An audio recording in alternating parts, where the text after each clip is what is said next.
Good evening, all. Welcome to this week's stream. I have chatting going on in my ear because I have players ready, and we've got Omanal in our room, and we know Omanal likes a chat, but that's absolutely fine. As people who've watched this before know, I'm running S3 Expedition to the Barrier Peaks. You won't see or hear my players on the stream. I may do a fully streamed game in the near future, but just for now, it's just me. Just me. My players are in my ear. Oh, who just arrived? Daniel's almost on time tonight. He's only 2 minutes late. Huzzah!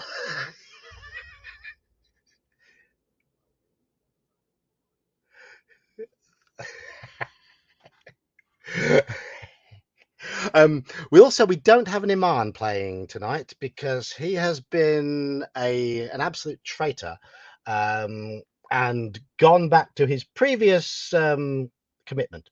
Well, no, the reason why he was playing is because he was playing in a Friday night heroic game with Saxius, and they took a break for the first 3 or 4 weeks of August. And tonight the game is back on again. So he was available. He was available for the first 3 sessions. He's not available tonight. We knew he wasn't going to be available for tonight. He might join in later. Depends on how the game goes of heroic. But instead we have a guest player here for 1 session because he's got the time off work, and that is Halakar. And Halakar will be playing a paladin. Can you pronounce in my ear, Halakar, the name of your paladin for me? Sir Kierson. Okay, Kierson. I didn't know whether it was Kirken, Kierson. Okay, Sir Kierson. Sir Kierson of the Principality of Ulek, a 9th level paladin, all self-righteous and everything and shining. And the way I'm going to be bringing him in is at the end of last session, we had the assumption, well, at the end of last session, they rested. So I'm going to assume that when their rest time was coming to an end, they heard the outer door open and they went to investigate. And Sir Kierson was the leader of the company of guards that escorted them here, and he's come in to find out what progress they've made. And they bump into him right by the door. So it's one of Mage's Musings staged entry of new character, easy peasy, fudge it, and away we go type thing. So hello to everybody who's in chat. I see my players are in chat, but there's also Keith, there's Mondo Hand as well. We have a Brian lurking in the Discord chat behind the scenes, along with Omanal lurking in the Discord chat behind the scenes. And Daniel hasn't switched his microphone on, so he hasn't said hello to us yet, but I can see he is lurking there. He's probably eating or... Oh, you forgot. Okay. You've been to the pub? You've been to the pub on the way home? Have you been to the pub on the way home, Daniel? No pub tonight. Oh, yeah. Oh. And here was me thinking you'd not gone to the pub just to make sure you'd be fresh as a daisy for the game, and no, you had a nap instead. Fresh as a weed. So we have a Daniel. We have an Andy, and we have a Straw Piglet, and their characters are the same ones as before. Straw Piglet is playing Deinonychus, a dwarven fighter. I will be NPCing Robin, the human thief. Andy is playing Grenville, a human magic user. Daniel is playing Hathcock, a human cleric, and Halakar is Sir Kierson, a human paladin.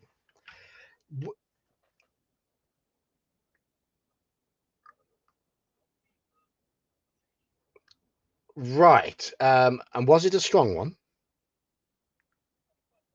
That's quite pleasant. It's quite, so are you going to do Are you going to do a Daniel and fall asleep on us then?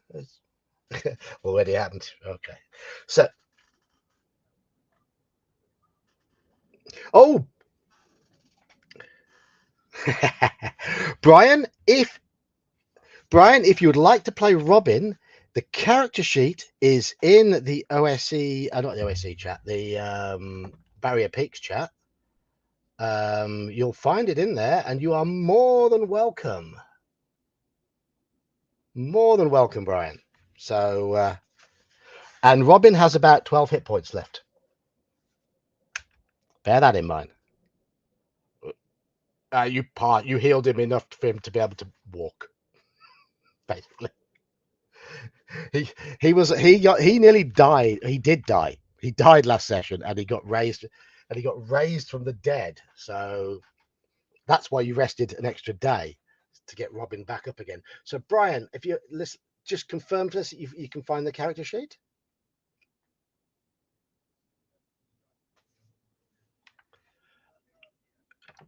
Yeah, it's an RTF file. So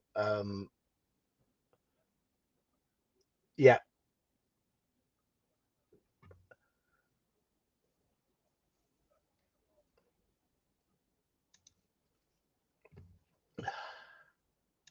I will have the character sheet somewhere if I can find it. I can ping it across to you if I.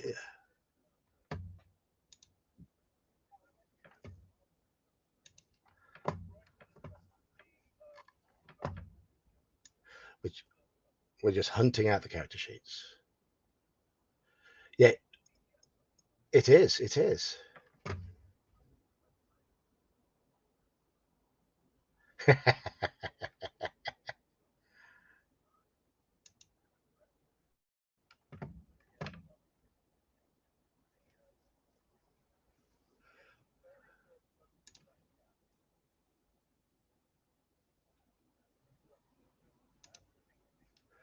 That's the one, and he's got a lot of potions. So yeah, if you can give him the list. Yeah, he's got a ring of feather falling, but he's also got a number of potions that were doled out to him at the start.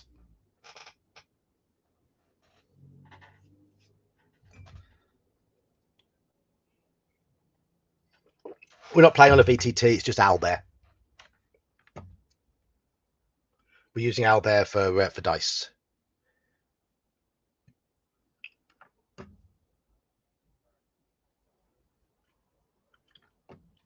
Splendid. He's used gaseous form, hasn't he, so far?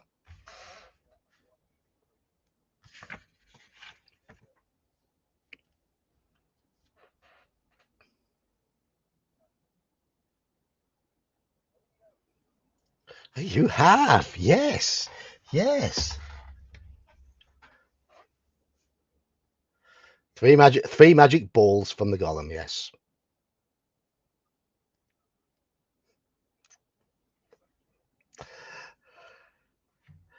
Okay, so we begin in the entranceway again. Sir Kierson has walked. The door has walked in through this door that opened for him, and it is immediately shut behind him. And he sees lantern light approaching, and the lantern light glints off these wonderfully smooth metallic walls, and he faces a large square room. It's effectively a crossroads, and in the center of the crossroads is a 20-foot diameter pit with a circular wall with two openings around it and what appears to be ladder holds running downwards. But the lantern light is approaching, and he can make out the forms of the heroes that entered this strange domain 3 days earlier. And it's over to you lot. Well, I just sit back. It was, yes, yeah. And I'm just going to sit back and listen now as you try to explain to Sir Kirsten what you've been doing and what you've found.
Yeah,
yeah. It's got multiple buttons and things. Yeah. It's got all sort. Oh,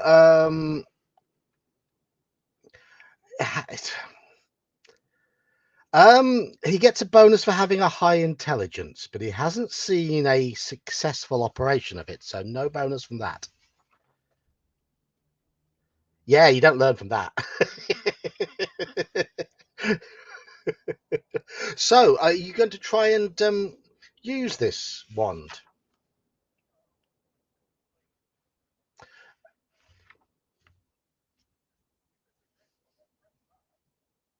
Oh, pressing the red button. Okay.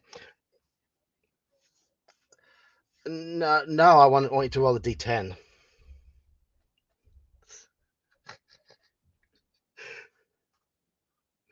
Yes. So yeah, roll a d10. Okay, and you get a bonus of 1 there. So that takes you to, yeah, okay. Keep going on the flow chart. Keep rolling. I'm, yes, please. Yes, please. Oh, there is a shudder from the wand, and it feels like you're invoking the magic, and then there's a pew.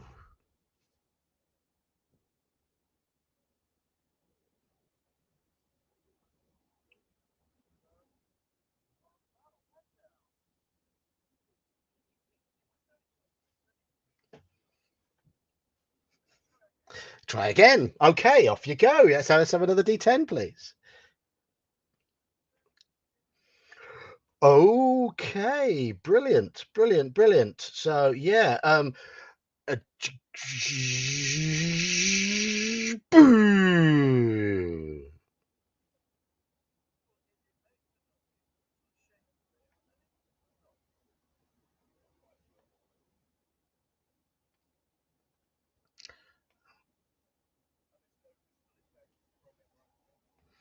Nope, nope, nope.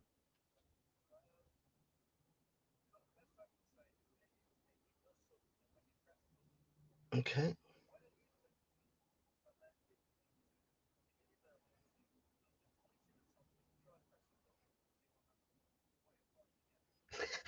It's the best way, isn't it?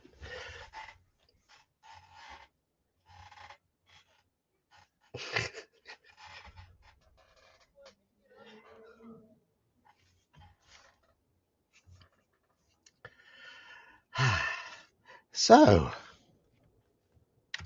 yes, you have played with one of the wands that you found, and you think you got it functional, but you have no idea what it did because both times it just seemed to shut down again.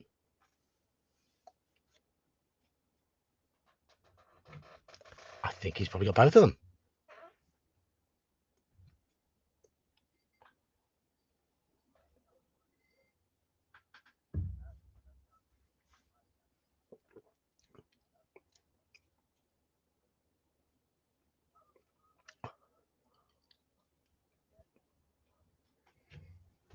Yes. One was head mounted, one was torso mounted.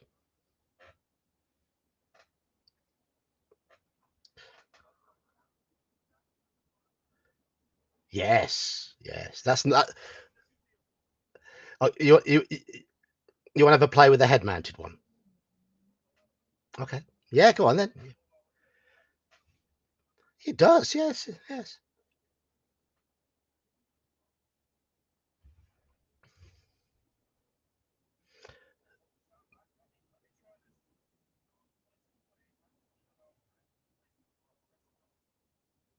Okay. Yeah. Roll me a d10, please. Yeah. Roll me another d10, please. The flowchart of doom. So yeah. Okay. Yeah. We're making progress. And another d10. That is different. That is different. Oh, you've moved to the triangle now. Roll me another d10.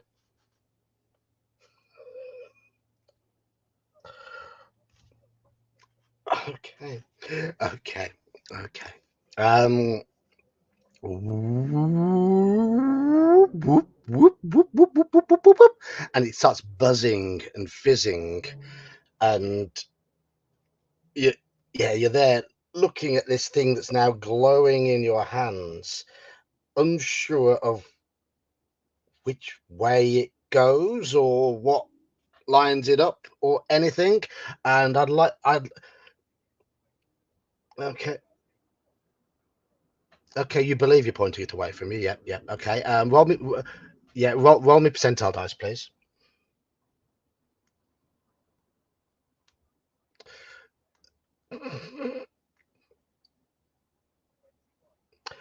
Okay. Yeah, yeah. It appears you had it completely back to front. as it goes off. Pew! Pew! And you shoot yourself with it. Yes. Yes. So the damage it causes, I will do it now, is 2d8 plus your base armor class.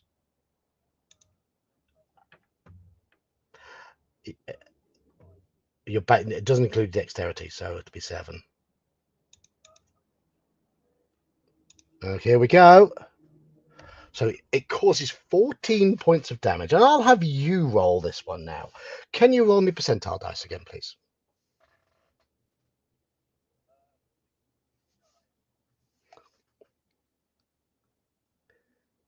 You have to use up your Q. Yeah. Okay. Okay. Um. Right. You'd got the wand back to front as this blast comes pewing out, smacking you in the shoulder and causing horrific burns. Um, but it didn't strike any of your vital extremities. So,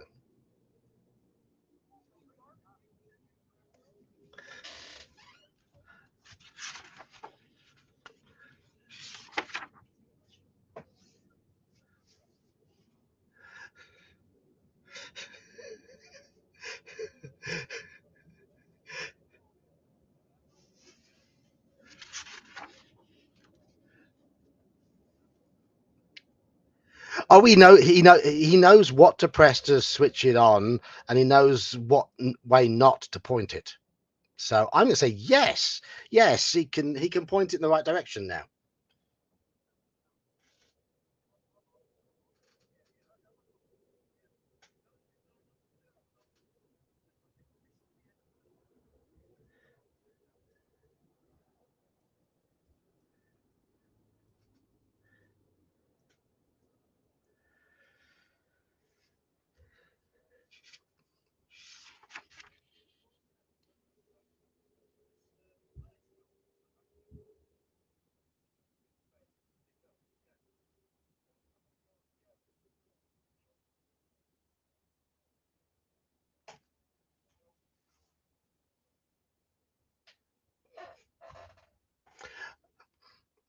Okay, so you help Grenville back to the medical bay where we spent almost the entirety of last session, and go and see your favorite nurse. On arriving there, you notice that her spray thing that she was using to heal you is now empty.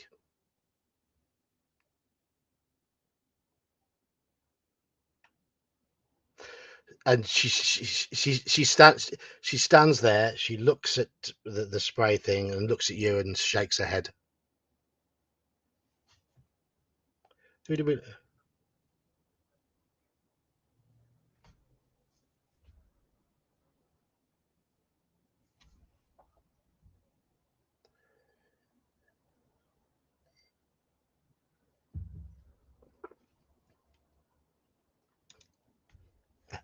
How many? Yeah.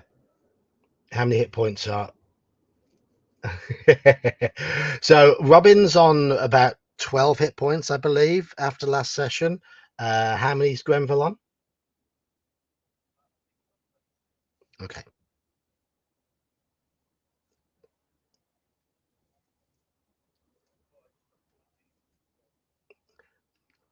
And Robin's on 12 out of 40, I believe, because yeah, yeah.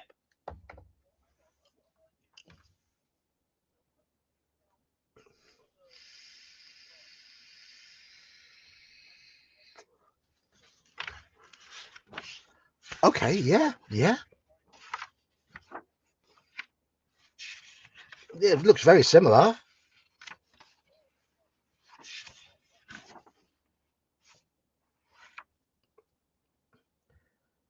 She she looks at it. She takes it off you, gives it you back and shakes her head.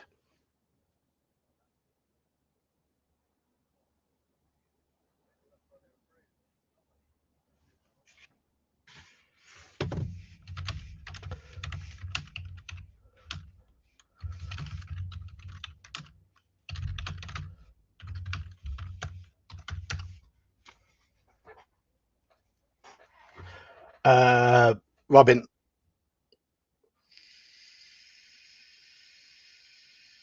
okay, that's okay. We're used to that, Daniel. We're used to that, so don't worry.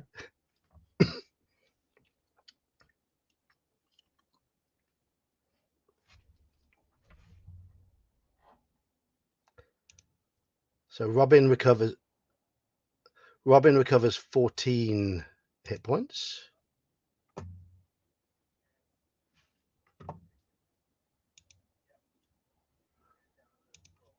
Yeah, yeah, yes, he died last session. Yes. That's why.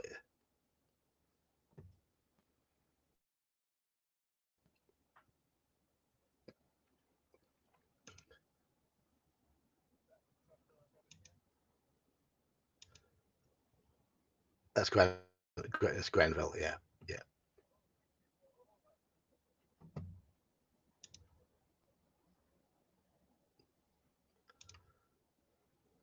Robin's on 26 out of 40. Grenville's on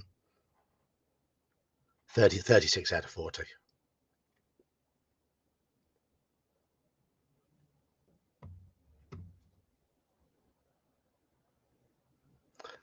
Okay, that's Robin.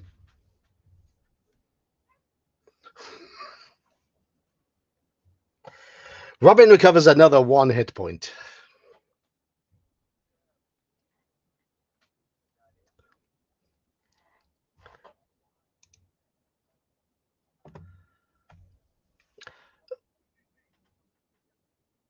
Yeah, yes, it did. It appeared to fire quite a long magic missile. Uh,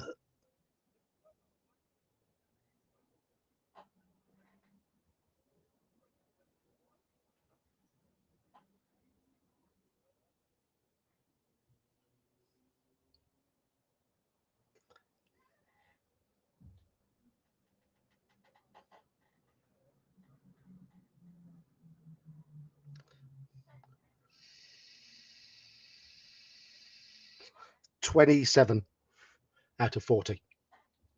Yeah.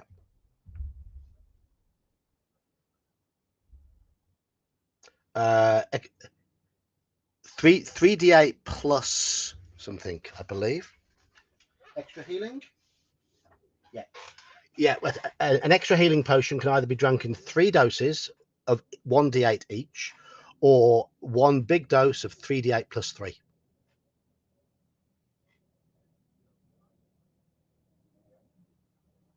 He does.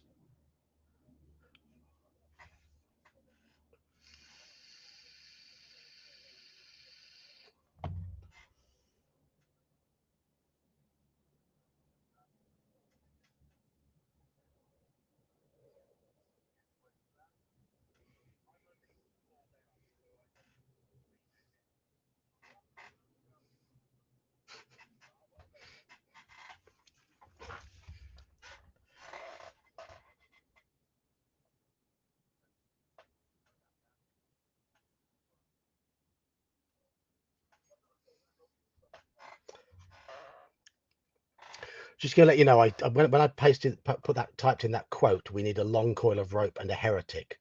YouTube rejected the comment. YouTube rejected the comment, and it would only allow it when I put it in quotation marks.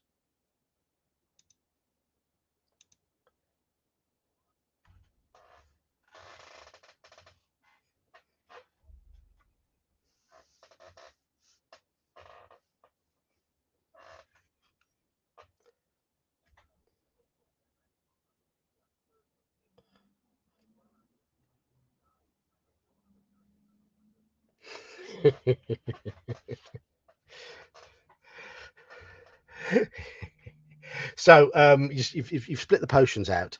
Um, right. And then there were five. You are stood by this strange pit.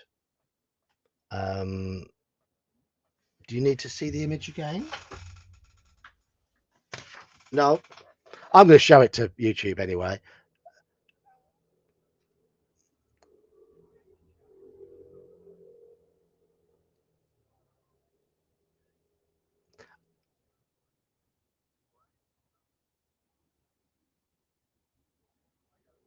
You got it. Okay. Okay.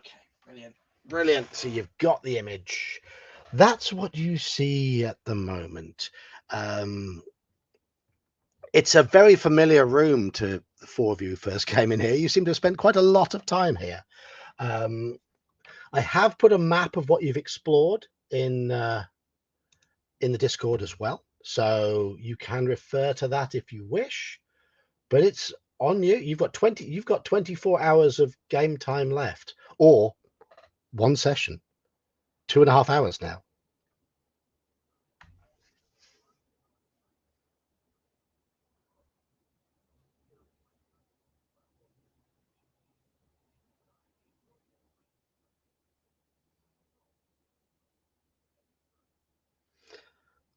She looks blankly at you, and it's it's as if she's trying to understand, but the look remains blank.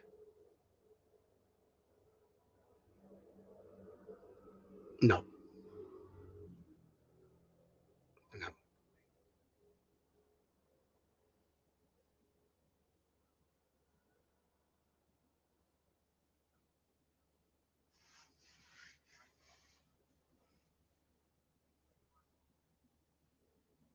Yeah,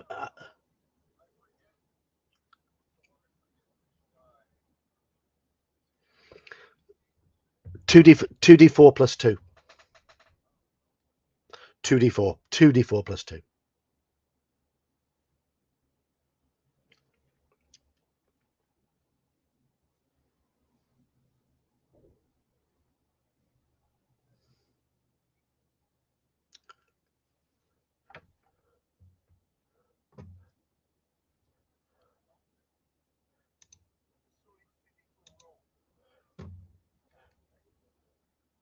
Yeah, you've rolled a total of 4, so add 2 to that, 6 hit points.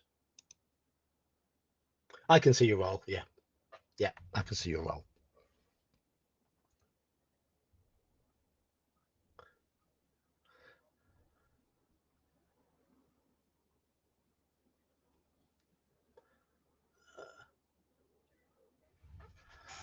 Oh, wonderful, wonderful, wonderful! You've just consumed two. You've just consumed 2 potions.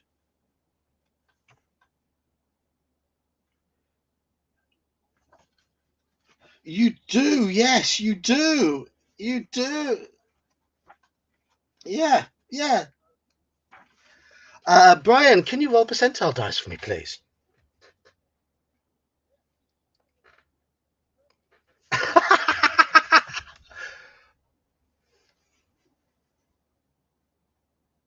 Okay.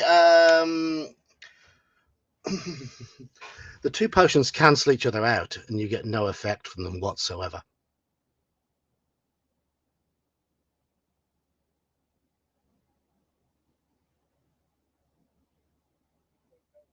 No, not at all. Not at all. The first one made him feel good, and as he downed the second one, and it mixed in his stomach, it got. Yeah, yeah, yeah.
How do you propose getting down to the bottom floor?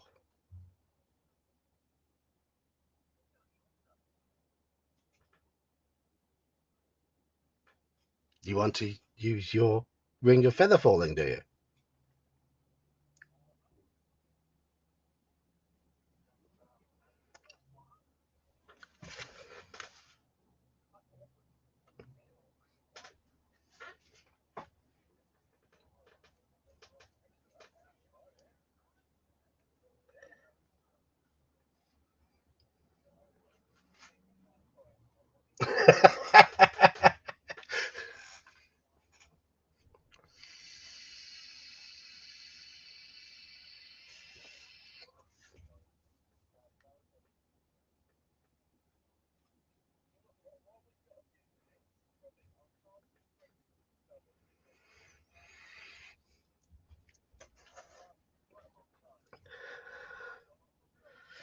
Okay, roll your D8. D8, I believe. Is D8 or D6? D6.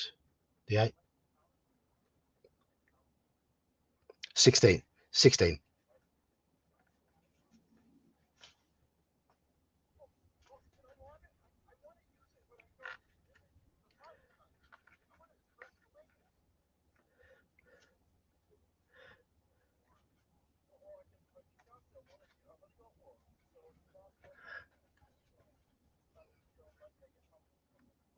Yeah, yeah. Paladin will cast as a fighter for that spell. Yeah, yeah.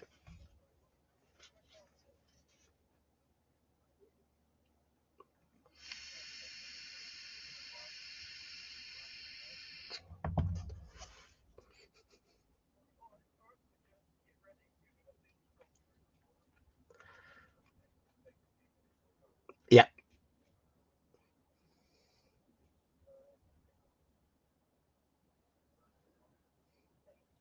it is indeed. 1d8.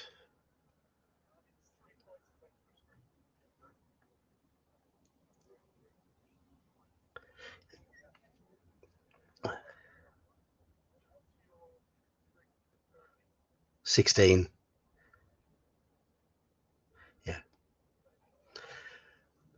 It'll go to 17, then to 1801, then to 1811, which is +1 to hit, +3. Yeah, yeah.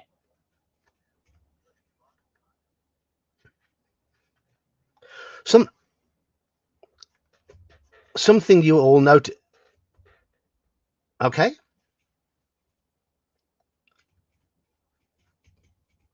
and that's +1 to hit and damage and saving throws, isn't it, or something?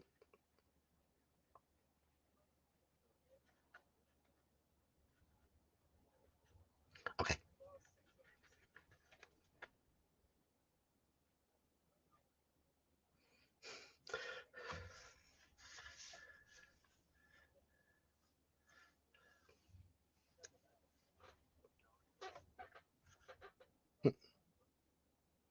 Yeah.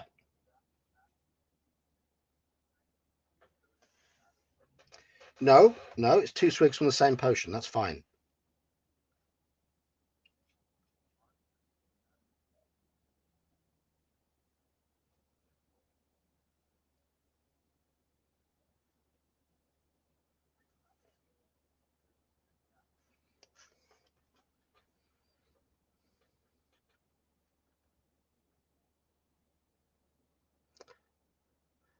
Okay.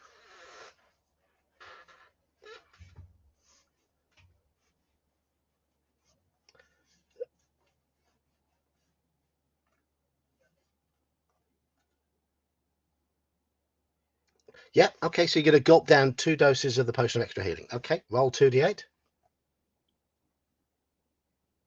Yeah, you recover. You recover 9 hit points.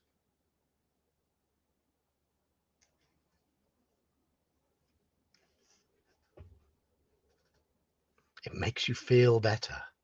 Makes you feel warm inside.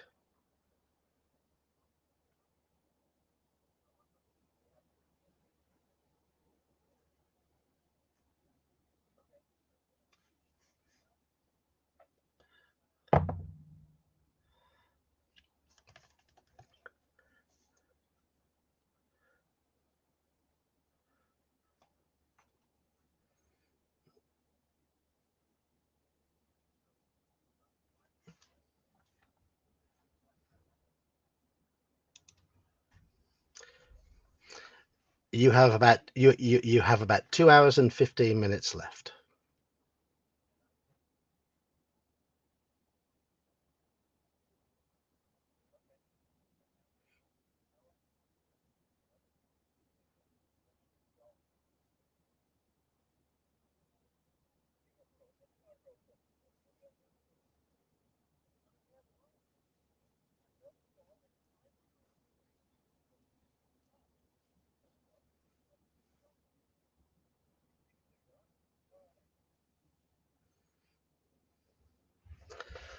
Okay. Okay. How much rope have you got? Okie dokie. So, he is indeed light as a feather as he descends into the this pit, um, and the rest of you have to use no strength at all to support the rope. Um, After about 10 feet, you lower him, and he comes to a door in the northern wall of the pit. This door has a slot which is coloured brown. You can keep descending if you wish.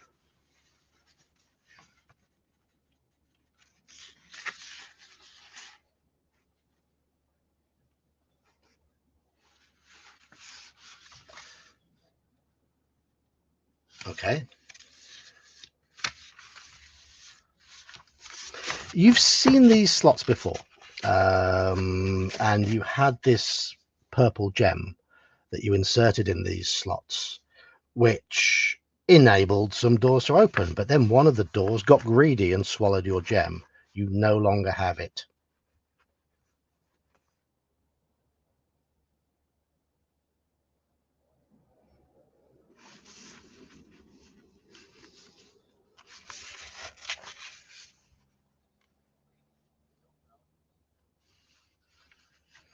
Yeah, okay. Okay, let me roll some dice. You don't feel like the door is going to attack you or anything's lurking here.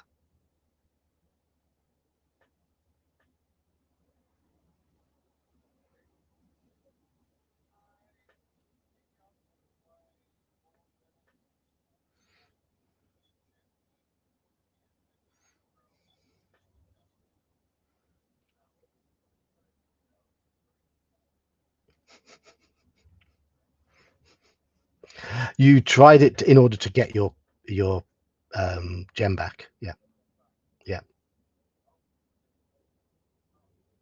Oh, you've tried to open doors by hitting them.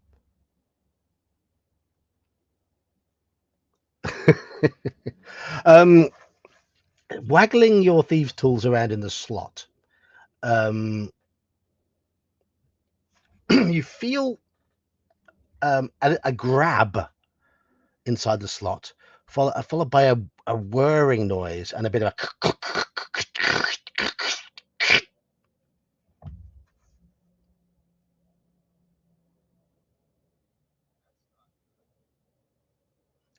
And your tool appears to be jammed.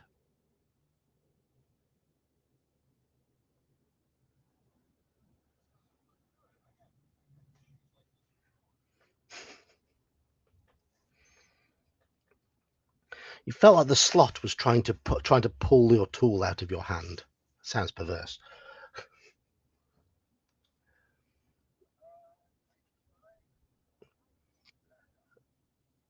Okay.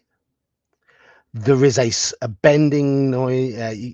It's stuck, and as you're pulling it, you bend the tool, like rendering it useless. It is wedged in this doorway.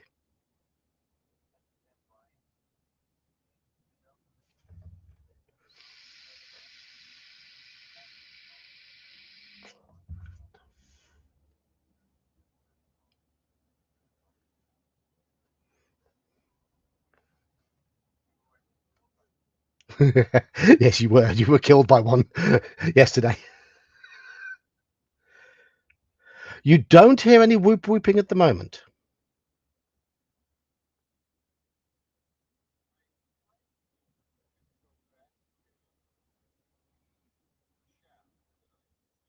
Hmm.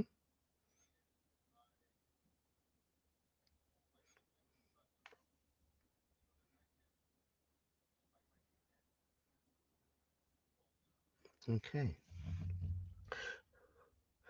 You continue falling slowly, gently down the shaft until you reach the full extent of your rope. You are now dangling in midair.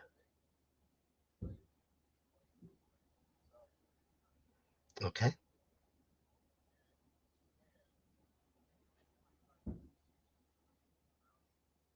Okay. Polished metal walls surround you. The shaft continues deeper.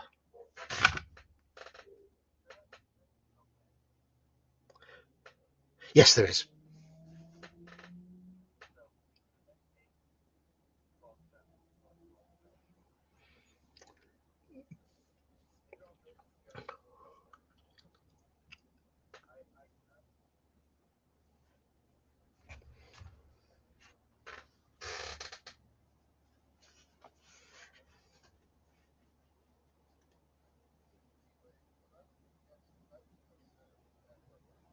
Okay.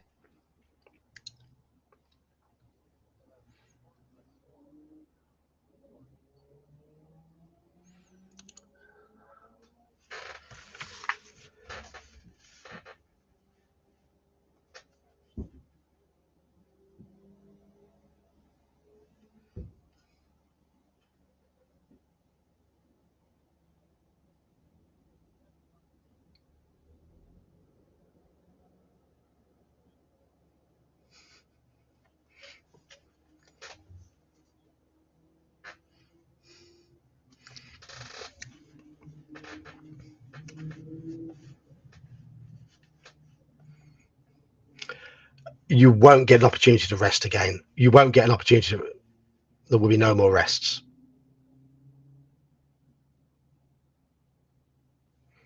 So, yes, the thief returns. Robin returns and reports that yeah, there is a brown slot door, and the shaft is deeper than 50 feet.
I mean,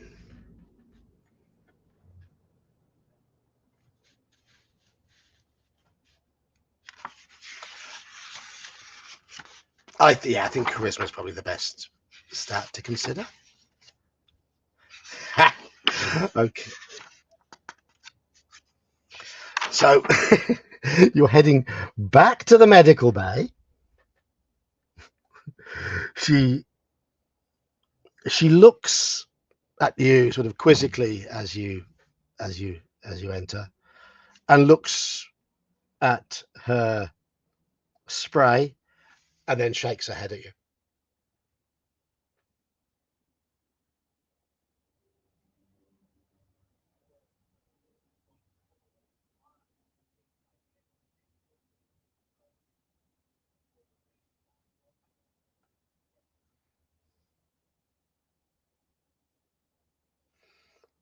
She looks at the slot and shakes her head.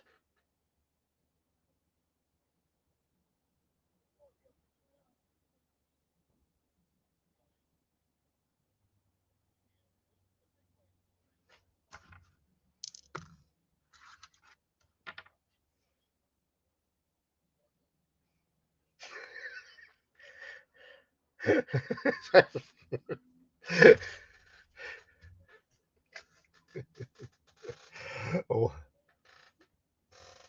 well, that's what I think about Susanna Hoffs. But so you do your walk like an Egyptian dance towards the slot, and she looks at you and looks quizzically and looks at the slot, and she shakes her head again.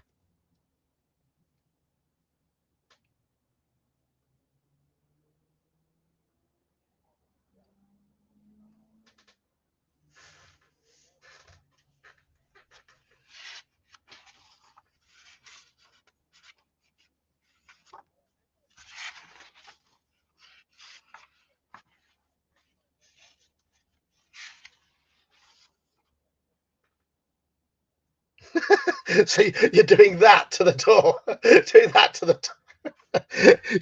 She looks very confused.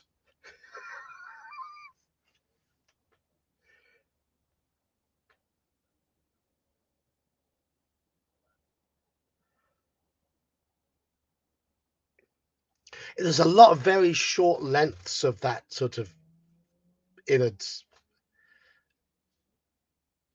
You could probably plait them together to make to extend your rope, but it would take a very, very long time.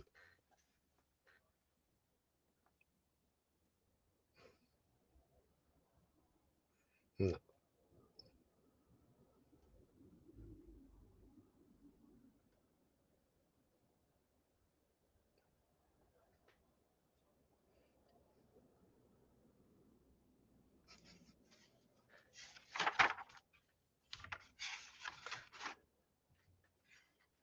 I wasn't speaking.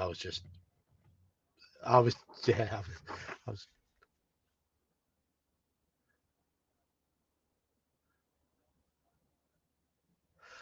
How are you going to get outside? It doesn't open.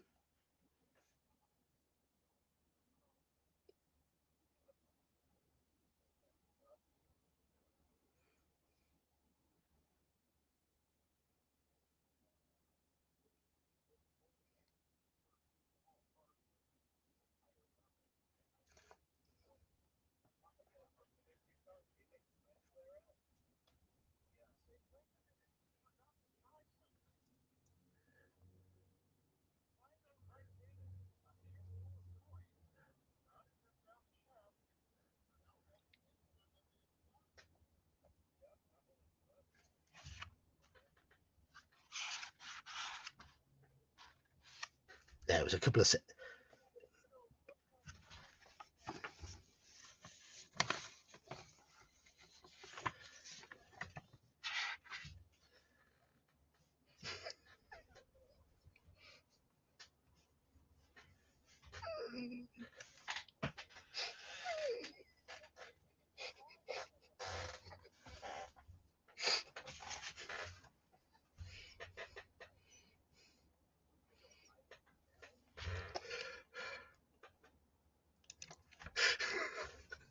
So, so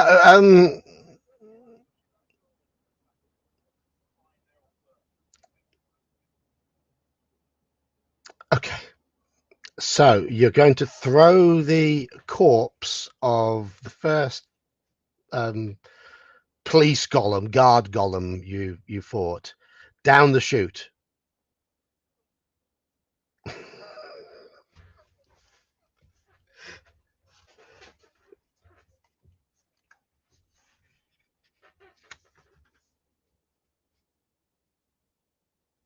Yeah, that's true.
Okay.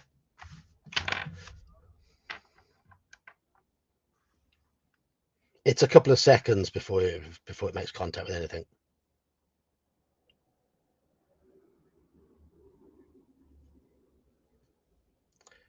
Probably more than a couple of seconds then. Probably more like 4 seconds.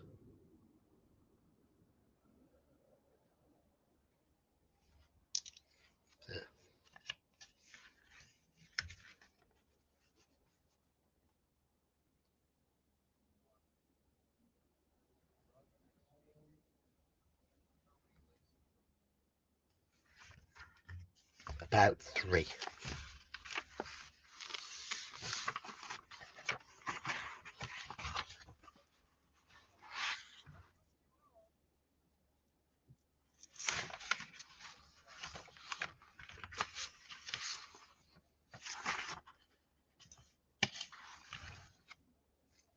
You don't.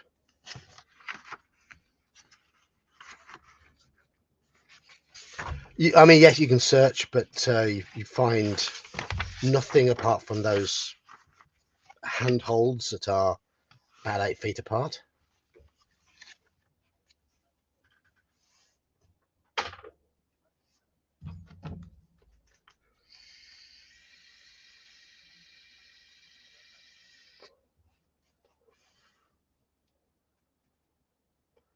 Okay. Okay.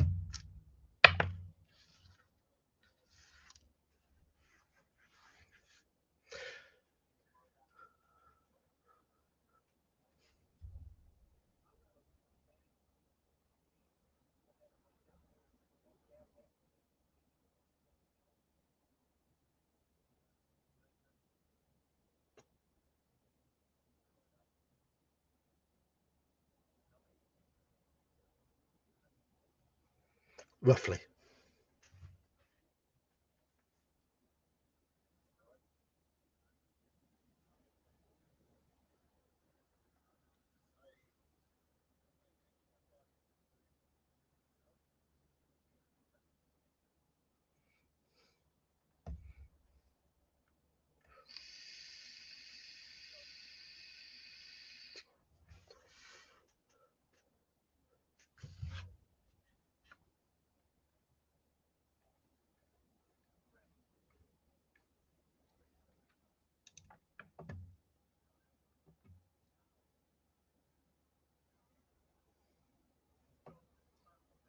Yeah.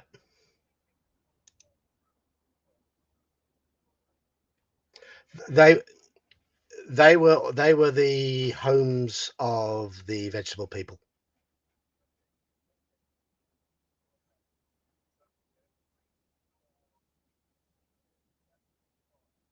Hmm. Yeah. There are a lot of corridors you've not tried. A hell of a lot. Corridors.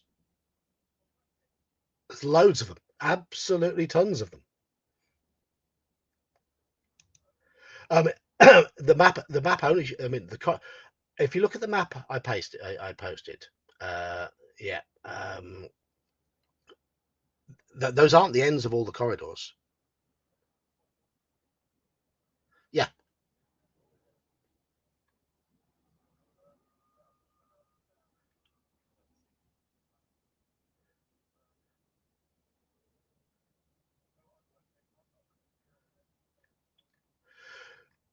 Uh, okay. Right. Look at what's that?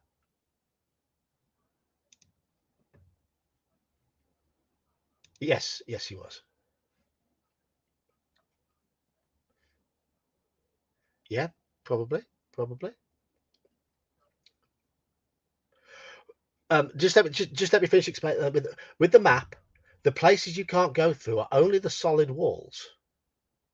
So if you look, there are corridors off almost all of the junctions that you've not been down yet.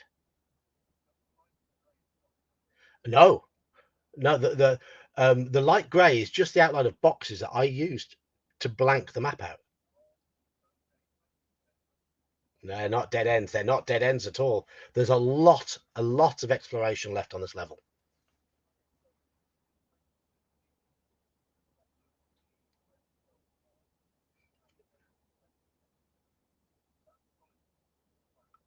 Yep,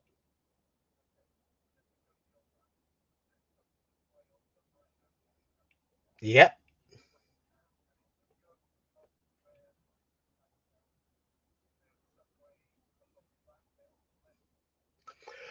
I mean, from the beginning, from that big square room at the bottom, you've not been to the right there.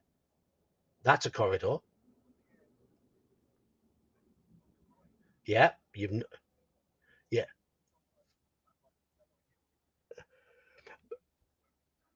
um, yeah, yeah. Absolutely, absolutely.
It's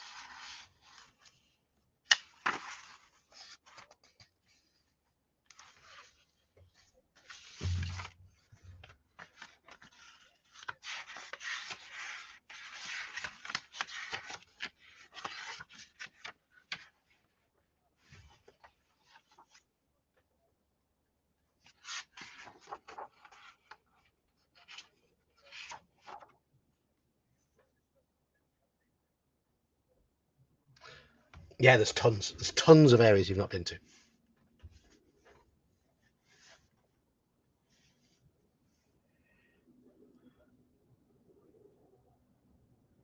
Okay.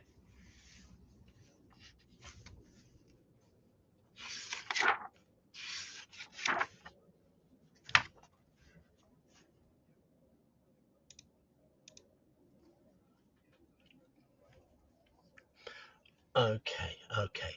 So you take that eastern passage from the well, and the passage goes for about 60 odd feet. There are 5 doors in total along there, but all have black slots.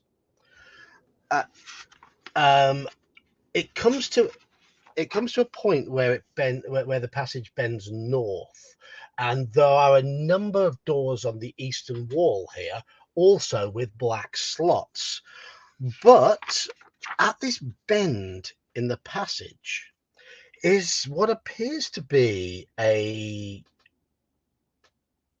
small golem lying on the floor.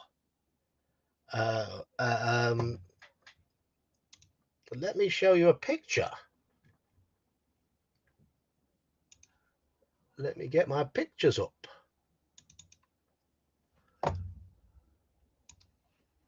It looks like this, but it is lying on the floor. It looks battered, and there are small tools scattered around it.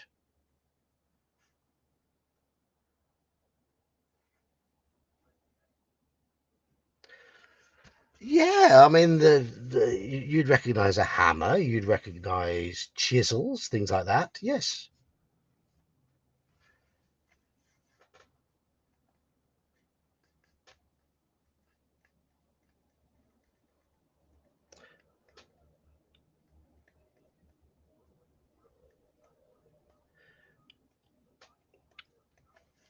Okay. Okay. It does appear to have a chest compartment, but it is screwed shut. There are, yes, yes.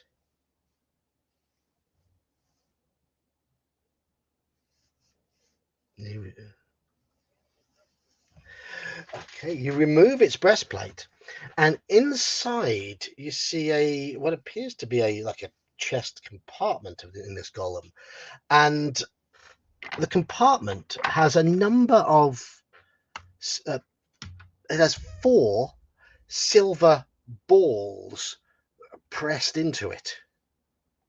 They're very shiny and very smooth. They look very much like the silver ball that the vegetable people gave as a gift.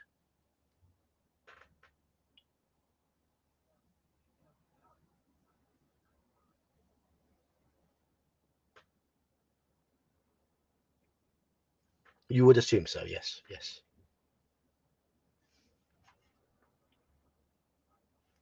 You can try.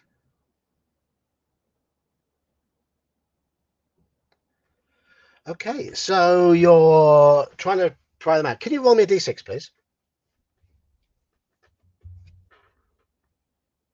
You can.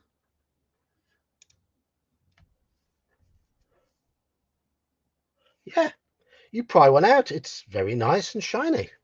Looks very smooth. Whoever's made this is a very skilled craftsman. There are 3 left.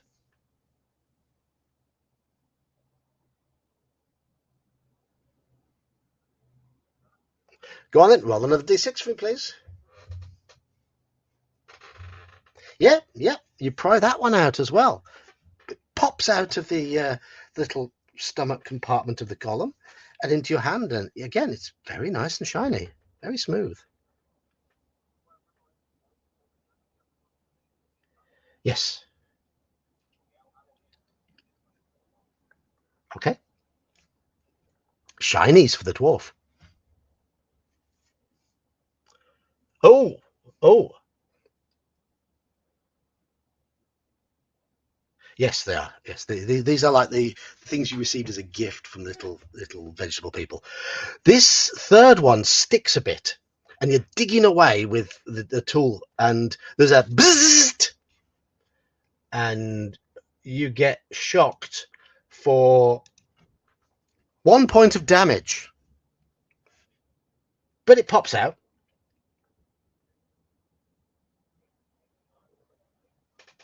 Hmm. Okay. There's a loud clunk. It rebounds a short way off the wall, lands on the floor, and rolls around. It just keeps on rolling. It's so round. It's so perfectly round. Oh, yeah, another shock. Another shock. You have now pried out all 4, but this second shock does 5 points of damage. That one stung. That one stung.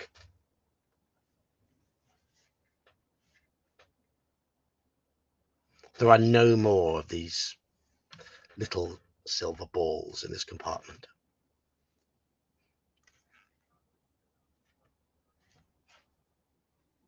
That was pretty much it.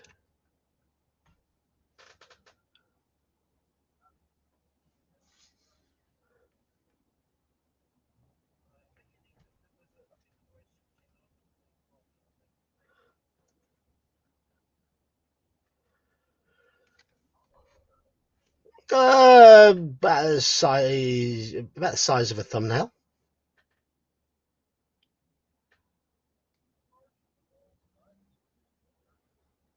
the the knobbly balls that you're holding are as big as apples.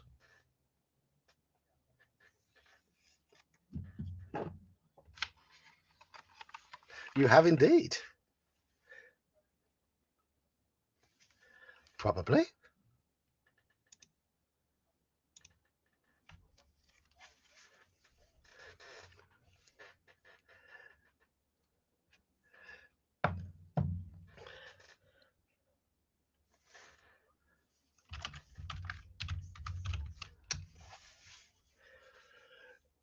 They all have, yeah, they're all closed with black slots. There's a total of 5 on the eastward passage, and then there are 3 more on the along the passage as it goes northwards.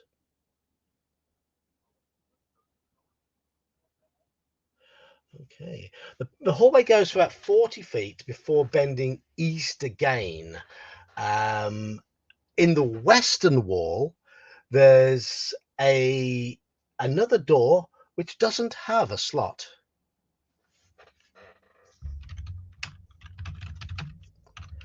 As you approach it, it does open.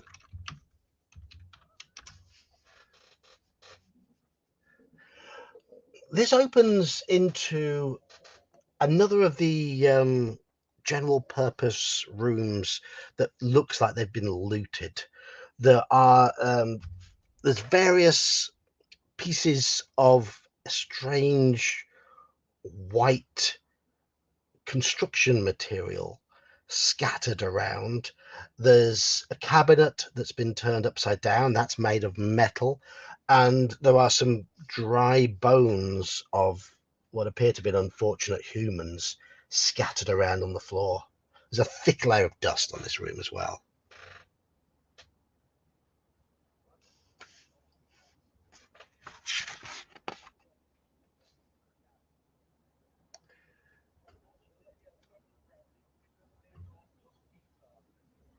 Okay,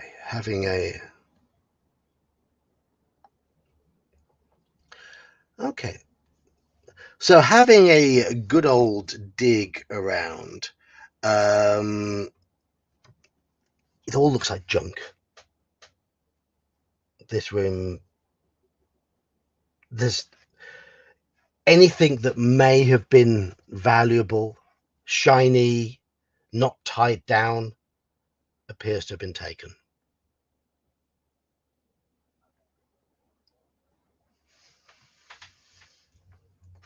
Okay, okay.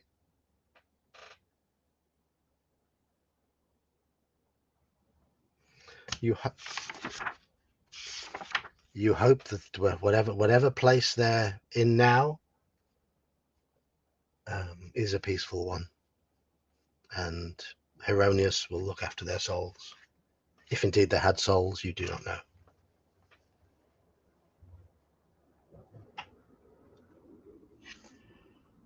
So the passageway bends east, and you see it goes for about 60 feet before bending north again. In the right-hand wall, which is the south wall here, is another door. This one has an orange slot.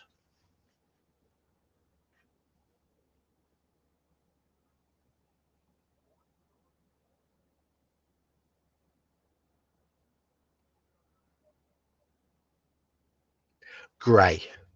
That was grey.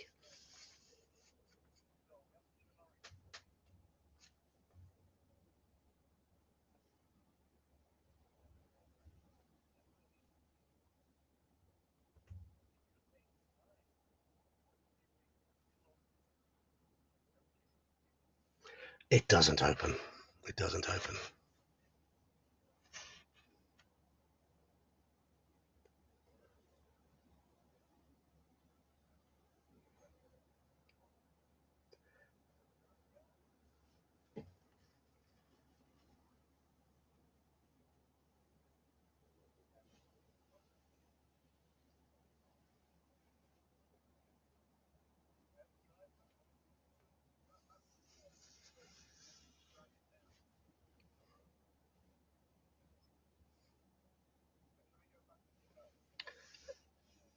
Yep, yep.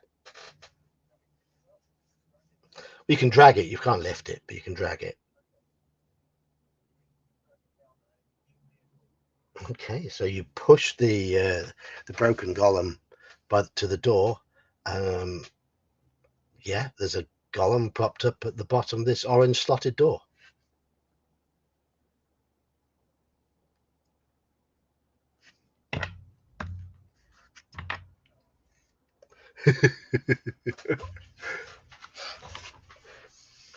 Okay, so you continue around the corner northwards passing no more doors until you come to a what?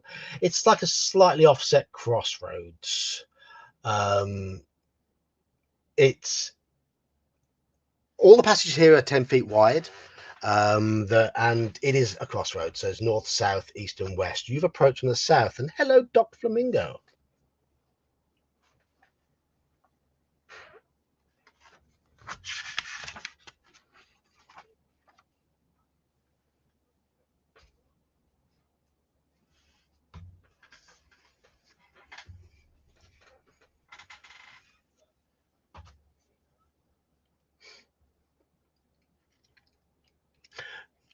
To the west. Okay. Okay, so you go where?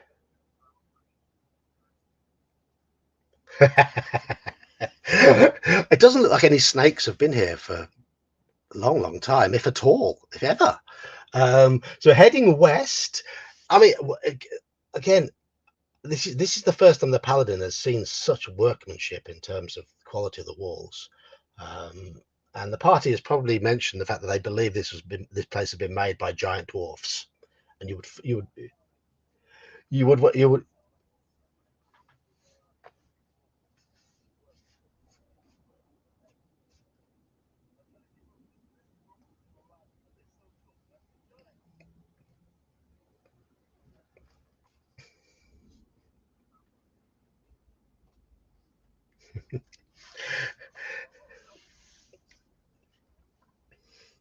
So you head west, and after about 40 feet, the passage opens into a wider north-south hallway. You've entered at the bottom southern area of the hallway. There are keyless doors on both sides of the southern passage here.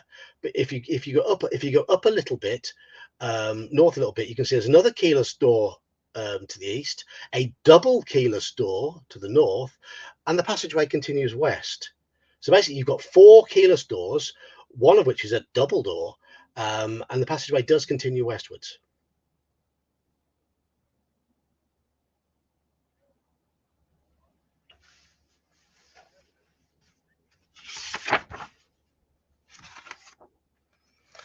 Okay. Okay. So you head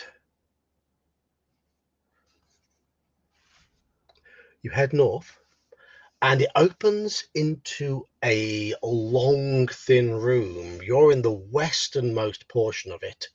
It's 30 foot north south, and it's about 70 to 80 foot east west, and it is lit by a flickering tube staff of continual light that in the ceiling. Yes, this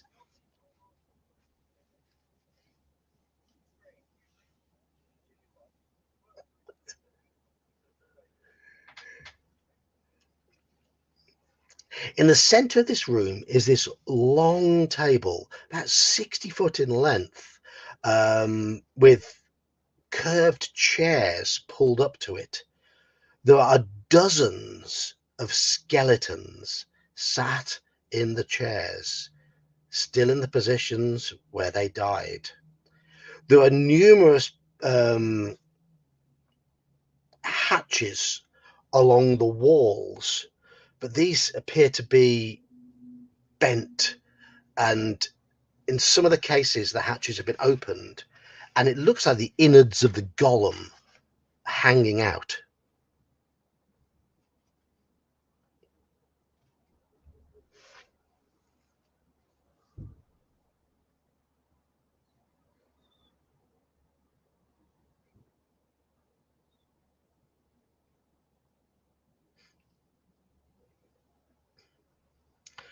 See, they were like stringy strands that were quite firm to the touch, um,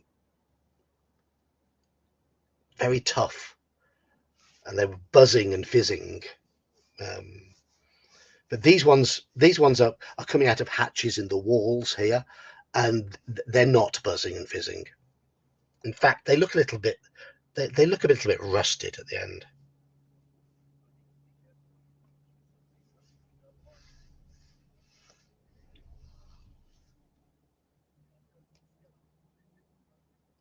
The clothing has long since rotted away. There's scraps of it on the floor.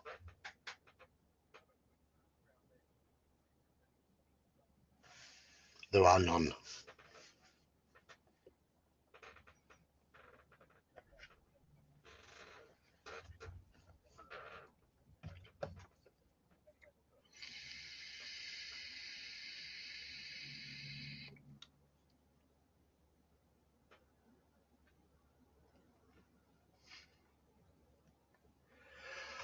Whatever, as with some of the other rooms you've seen, whatever could have been here, anything, whatever shiny, useful, appears to have been looted.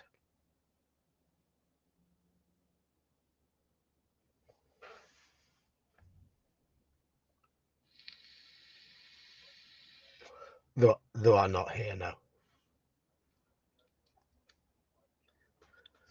You don't, doesn't appear to be. Doesn't appear to be.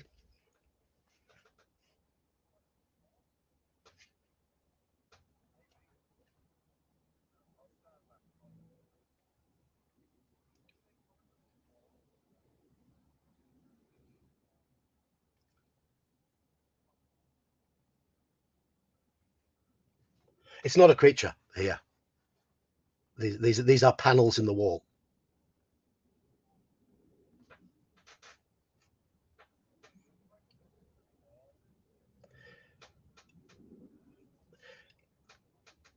Is it?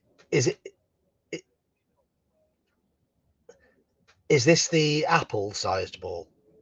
The one with various knobbly bits? Okay. There are what appear to be buttons on it, and there's lots of little indentations around it to help you grip it. But there's nothing that appears to be a plug.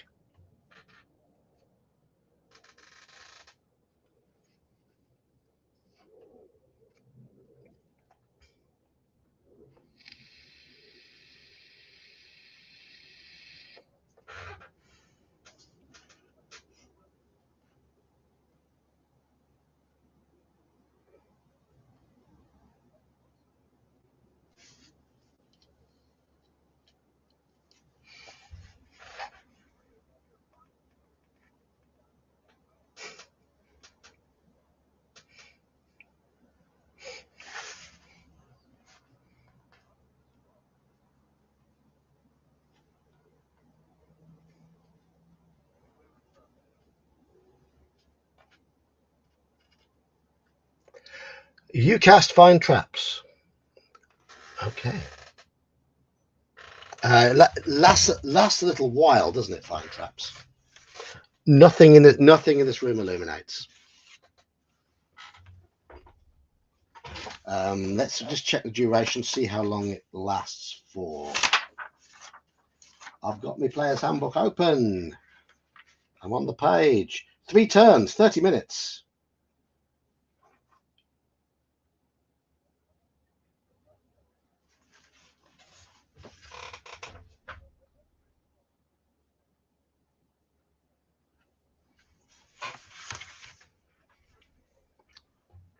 Okay, it was on the eastern wall.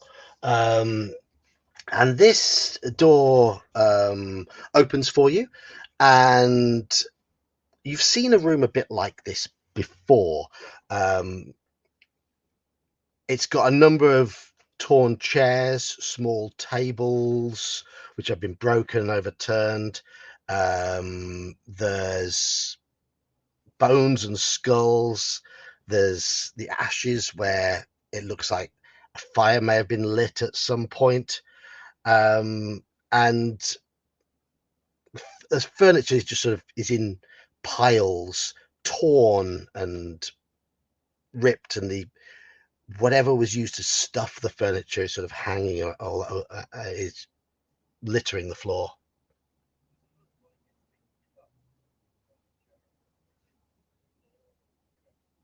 It's been cut in places. It's been pulled at in places. It's been clawed at in places. There's all sorts of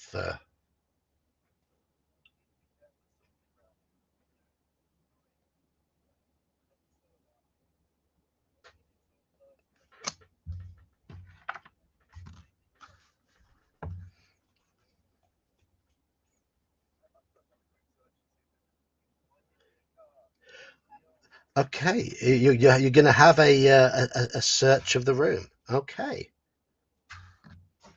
Let me just make a quick roll.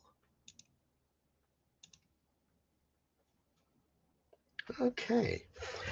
You find three tiny glass vials. Each of them contains a lurid yellow liquid.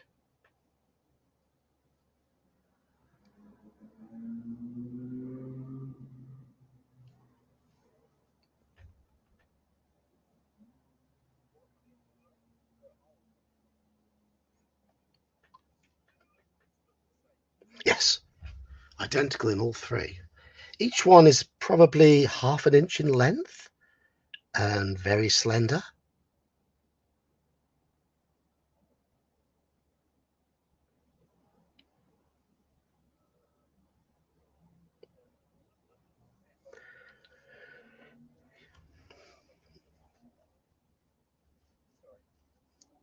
Was it?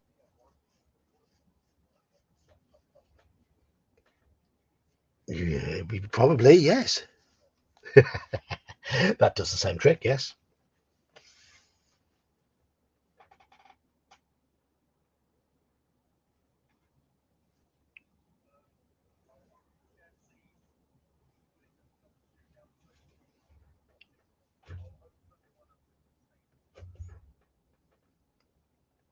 Smells sweet, very sweet.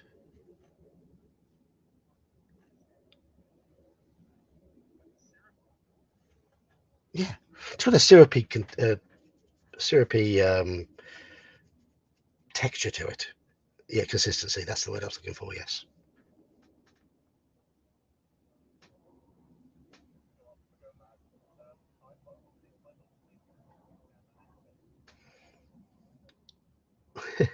It tastes very sweet, and it feels slightly invigorating. Um, and and and according to the rules of AD&D, if you taste a potion, you know what it does. And being a wizard, you these each of these will function as a potion of cure disease. So you have three little ampules of serum, which will function as potions of cure disease.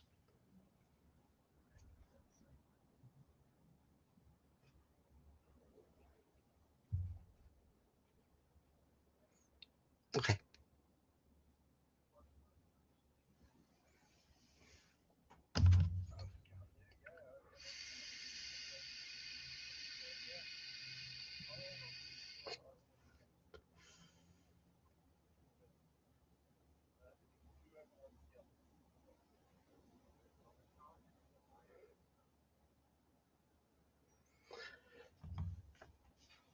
Paladins are immune to disease.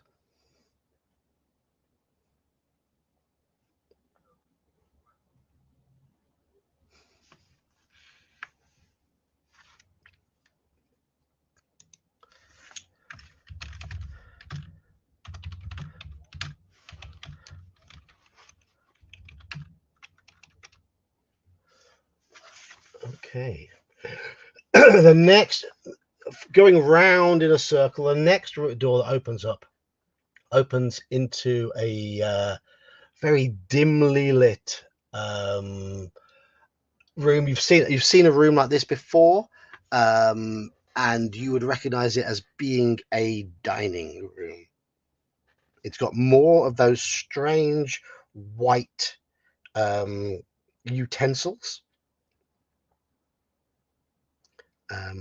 which they look like they could be forks, but they have got like a spoon end combined with the fork.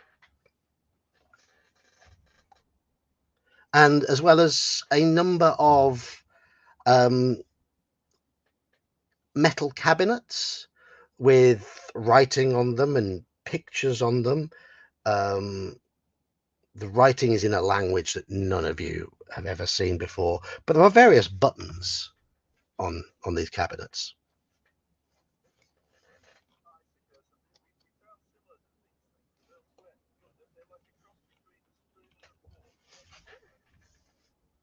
Foons, yes, foons.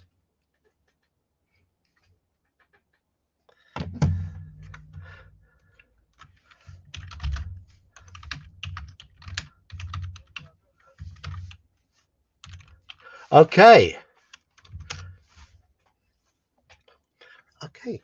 You press a button and there is a whirring and a clicking, and a little white drinking goblet pops out the bottom of a chute. And then you hear, and this chocolatey brown liquid comes out, and then there's a bubbling noise, and this foaming white liquid comes out, and then some clear, what appears to be boiling water comes out. After about 30 seconds, the drinking goblet is there with this black liquid with a layer of white froth on it, and steam is rising from it.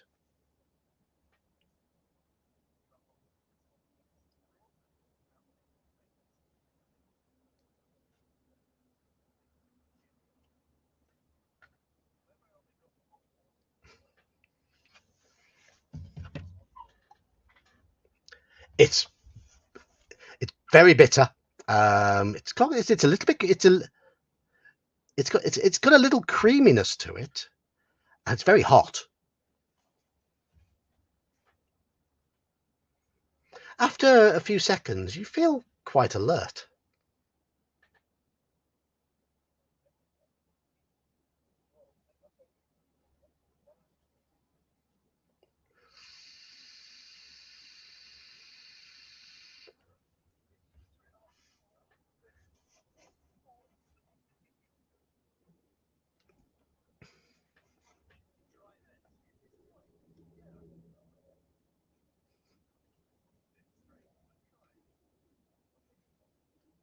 Again, it's hot. It almost scalds your throat with how hot it is. But yes, it's bitter, but certainly the frothy bit at the top has a real creaminess to it.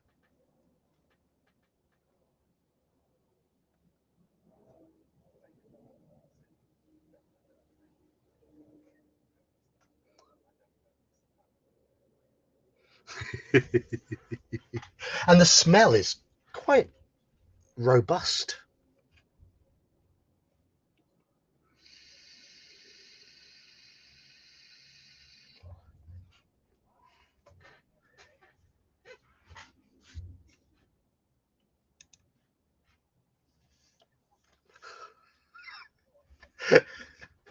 Um, I'm afraid you won't win in court because you can't read the instructions. Yeah, yeah, yeah.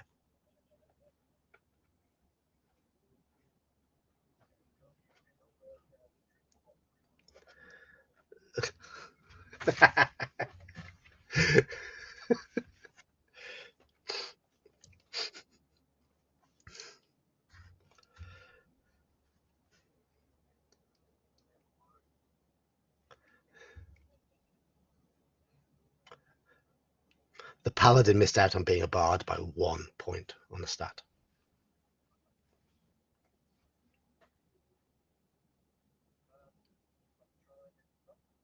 You try a different button.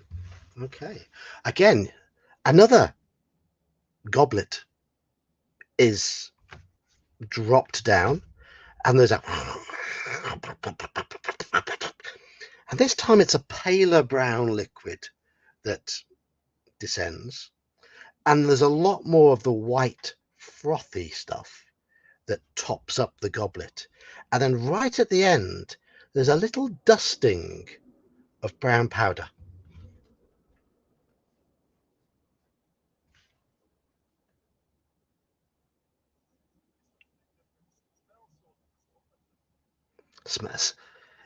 Smells sweeter. Oh, oh, no, this is sweet. This is Moorish, creamy as well.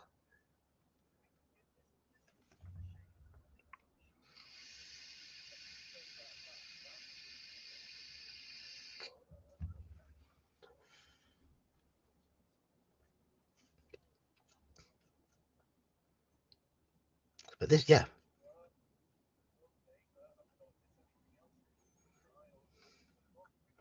Mm.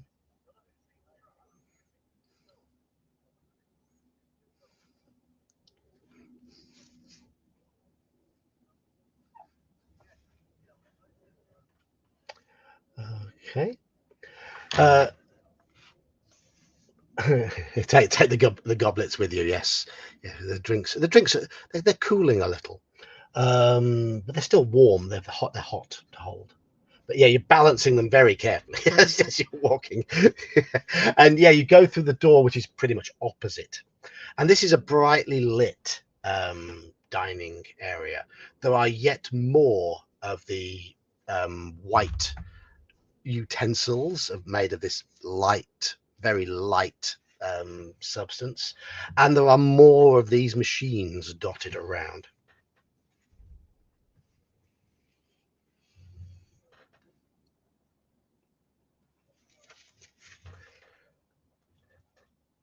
Yeah,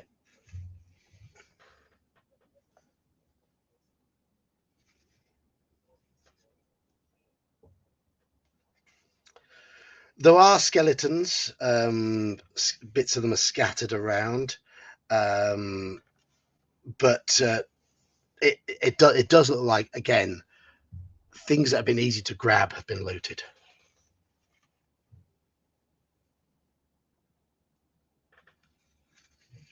There is one other door leading from this room. It has an orange slot in the panel.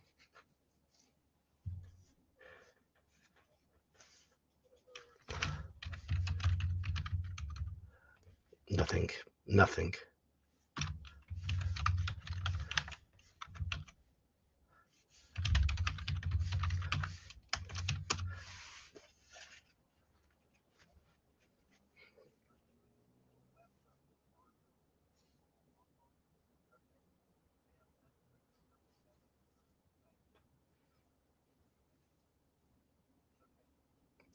Okay. So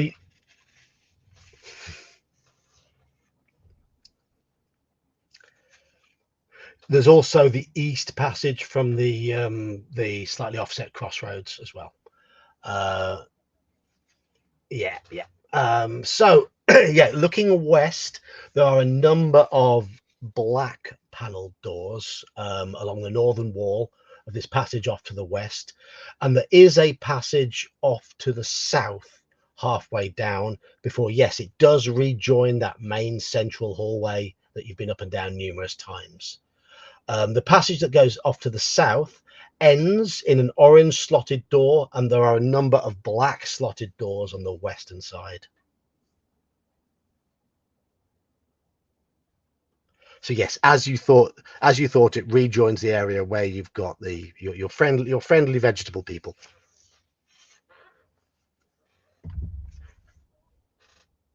Okay.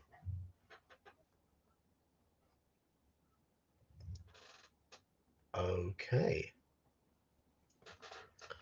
Right. Heading east, you go past two black slotted doors, and it bends northwards. Um, you're now in an area where you don't need a lantern, as there are flickering lights in the ceiling here.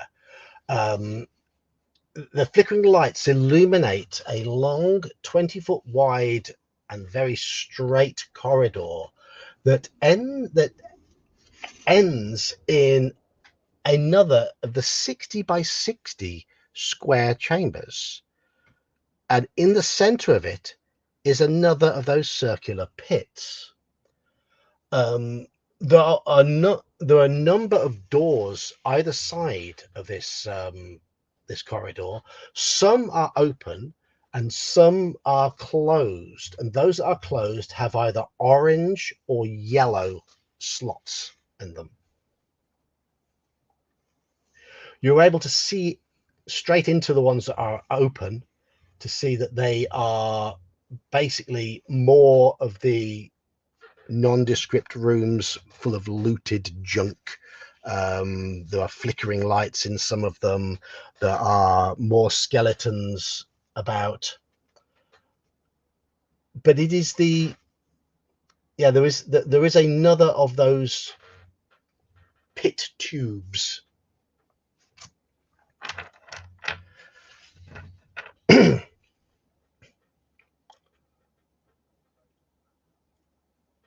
We haven't got to the pit tube yet. You can just see it in the distance. It's about 80 feet from you. Okay.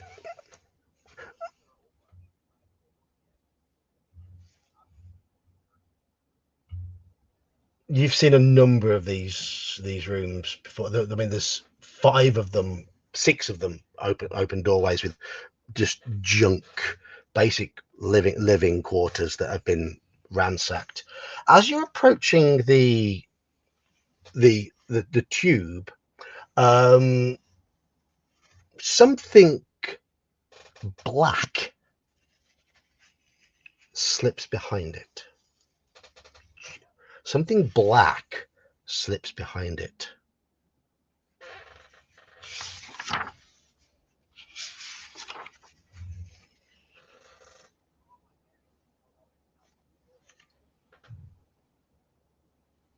There's no reply.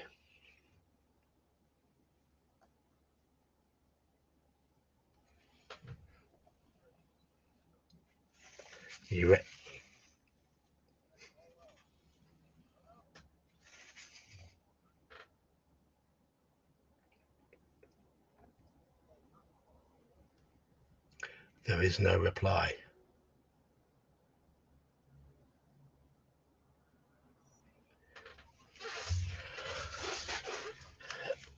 I mean, the lighting here is dim and flickering, so seeing it clearly was difficult.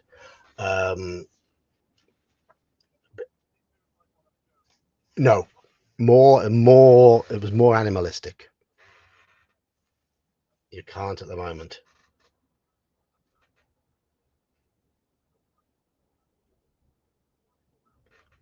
Okay. Okay. Can you roll me a d6, please, Halakar?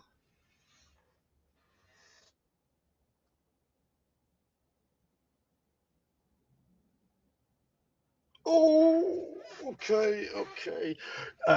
You're focusing your attention on the pit, and you fail to notice more of whatever these creatures are lurking around the corner by the entrance to this big open area. And you are jumped by what appear to be 4 very large, many-legged felines. Their forms are shifting, and in this dim light, it's hard to focus on them. But we go into combat, and you've just been surprised.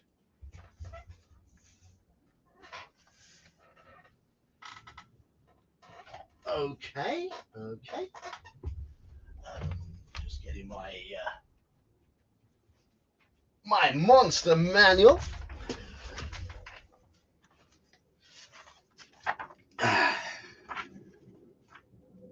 They do, yes, they do have tentacles sticking out of them, and I'm guessing you players probably know what they are.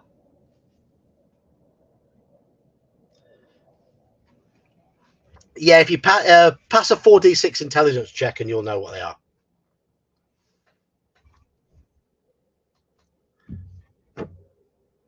Grenville's never seen one of these.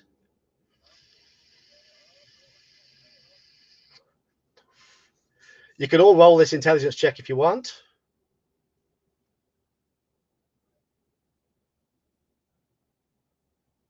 Oh, anybody else want to roll? Roll d6s, not d4s.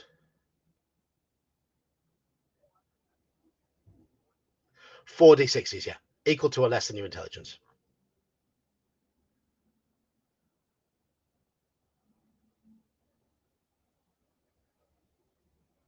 Have you not? I thought. Have you not got 11 intelligence?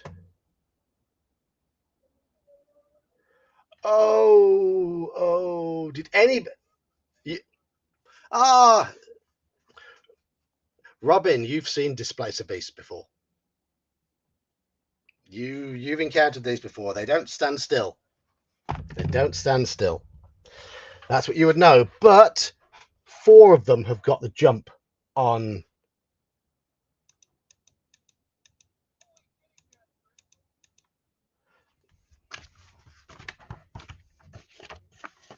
Okay, okay. Well, this is surprise first. So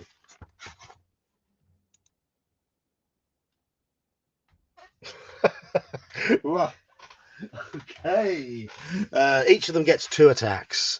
And I haven't written their THAC0 down, which is really stupid of me.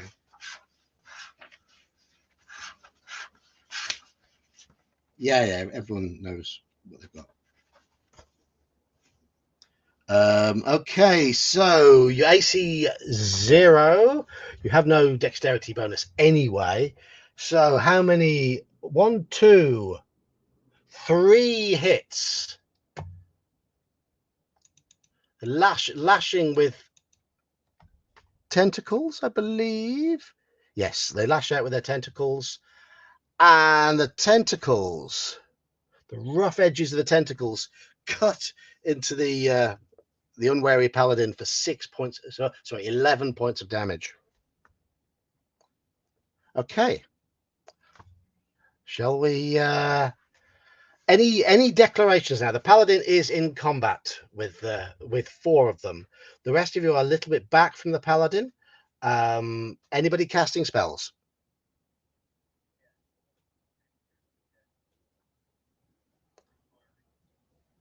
Okay.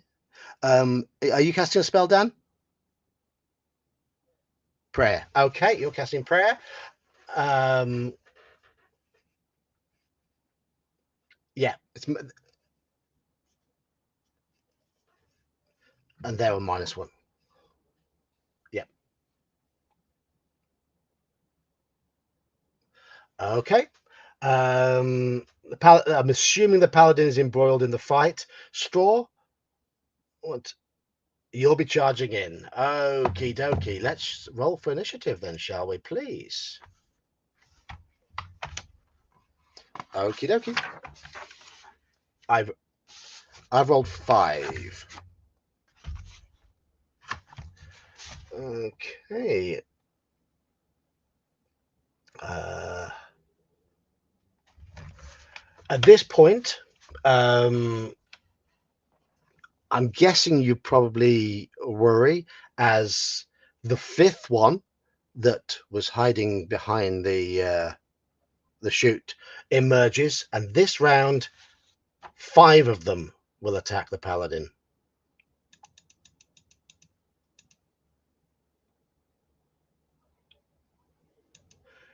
Group.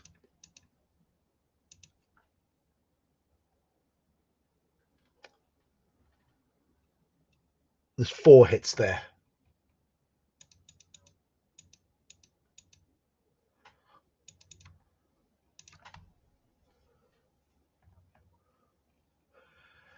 That's 50.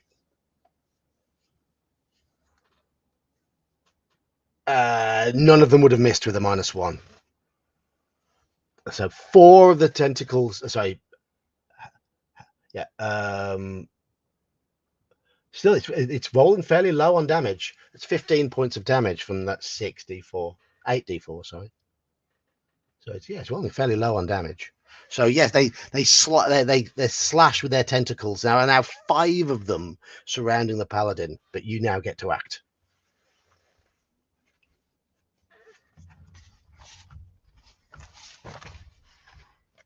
They're not evil. No.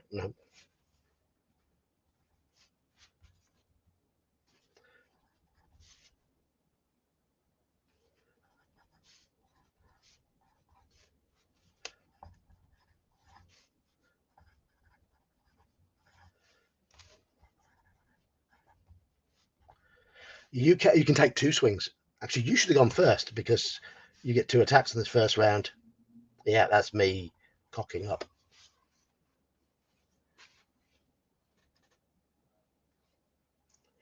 Yeah. Even with them being difficult to focus on.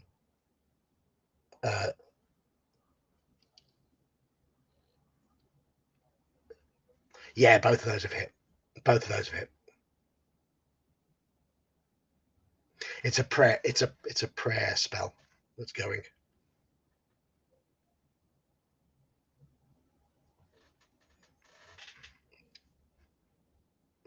They are large, so yeah. Get your D12 out.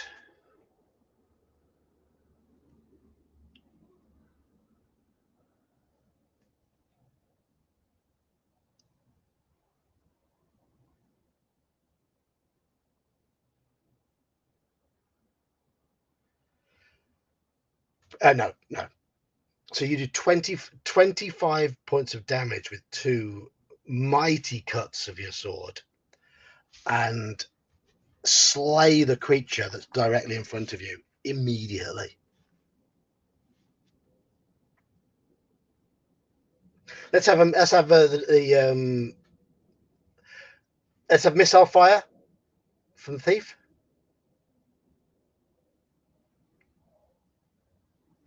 Should have had missile fire. Should have had missile fire before the dwarf went, but don't matter.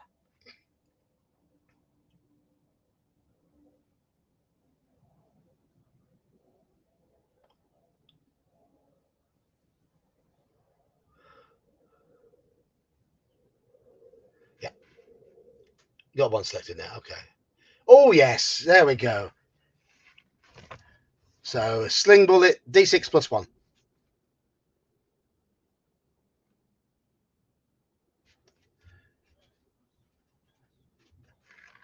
Okay, your sling bullet strikes the feline, which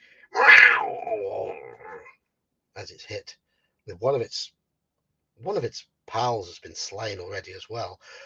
We will go. Okay, the prayer spell happens, and Andy, your spell happens.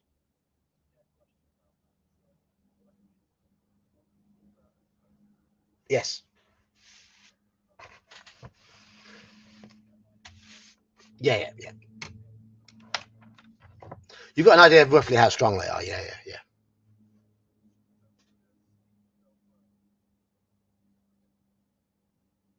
You don't believe so.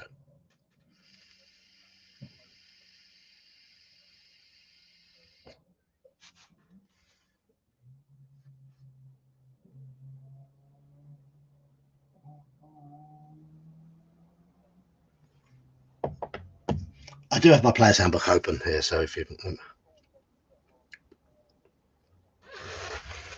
hold monster on all 4. Okay. Does the fact that there are 4?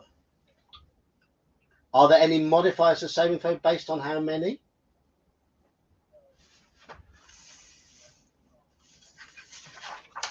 Okay. Right. So they've got saving throws versus spells to make.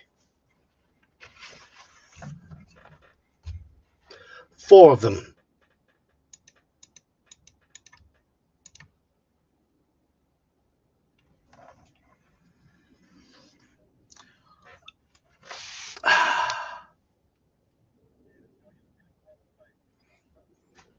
All of them passed. All of them passed.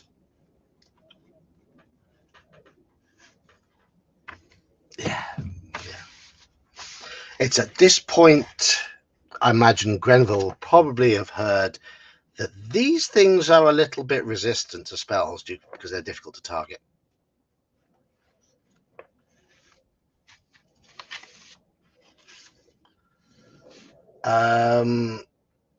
Paladin, Halakar, you get 2 attacks as well. Yeah. It's 3 every 2, so you have 2 attacks. I've got to remember that the fighters on the first round, both fighters should go first. But I forget that.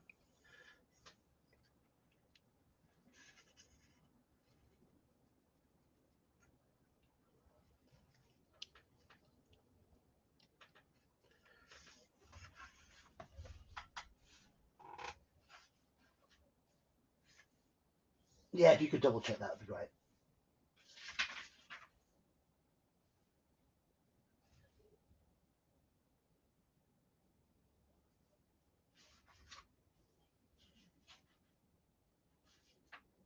Oh, it does, yes.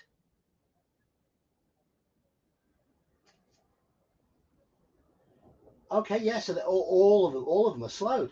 Well done. Well done. So yes,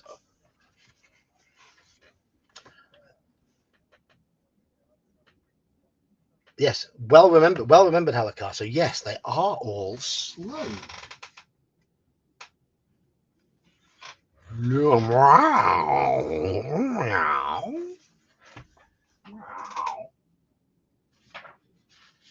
So if you look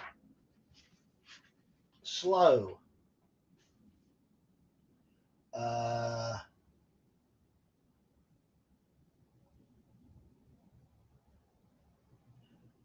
attack at 1/2 of the normal or current rate. There we go. So they'll attack. They will attack. They have 1 attack action, to use modern parlance, to attack with 2 tentacles. Now they won't get a chance to do that next round.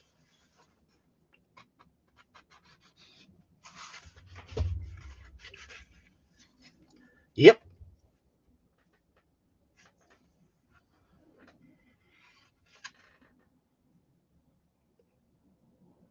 So you've rolled a total of 11 and 17.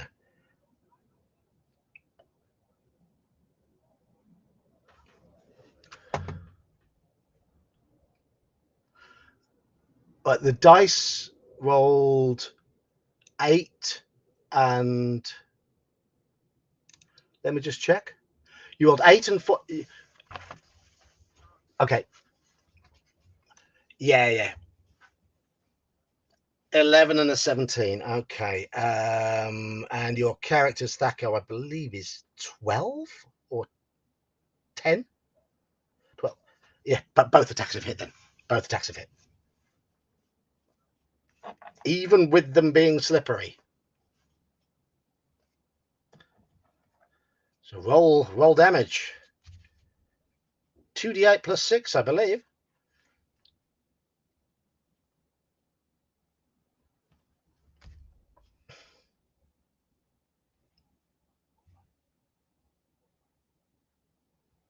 You're hitting with 2 attacks.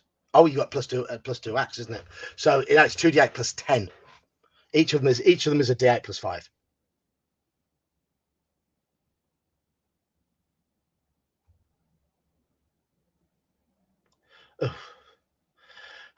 Okay, so it gives you bonuses it gives you bonus to hit, I believe. So you've hit the second one around. Okay, so with 2 heavy blows, you cut into the creature's tough hide, and it lets out a very slow meow.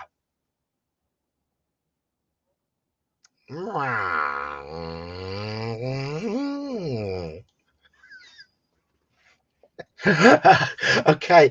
So next round they're not going to act because of the slow spell. They're not going to get a chance to fight back. So you basically got a free round. There's no need for initiative this round.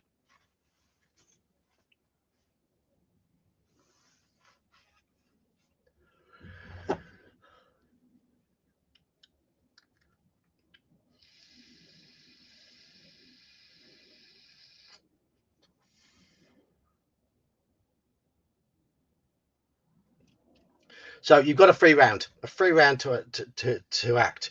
There are 4 of them still alive, 2 of which have been wounded. 2 are unharmed at the moment. Okay.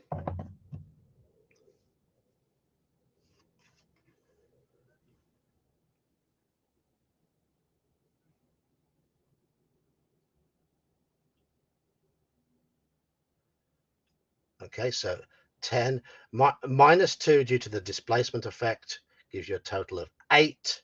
You've got a base THAC0 of 12, which is enough to hit. It's exact. Yeah, that's enough to hit.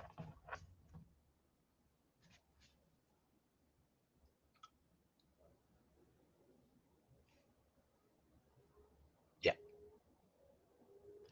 9 plus 4, so 13 points of damage, and you're attacking one that's already been wounded. Yeah. Okay. That one now is bleeding from several deep cuts. Several deep cuts.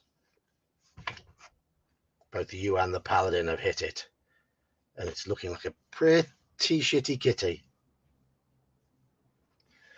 Who wants to go next? Bear in mind, this is a free round. Okay, how many charges do you want to use? 3 charges. Okay.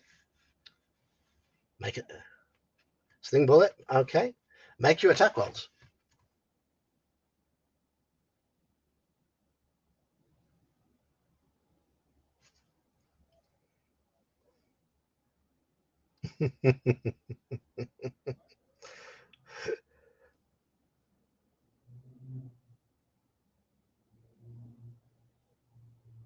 $16 total. You've got a THAC0 of 14, I believe. So even with the -2 for the displacement effect, you've hit. You've hit easily. Roll your damage. D6 plus 9, I believe.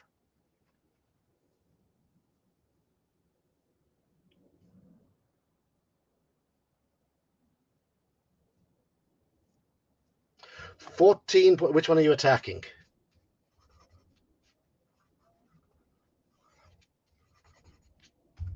You can get to the one that has been struck by the sling bullet last round, or you can get to one of the uninjured ones.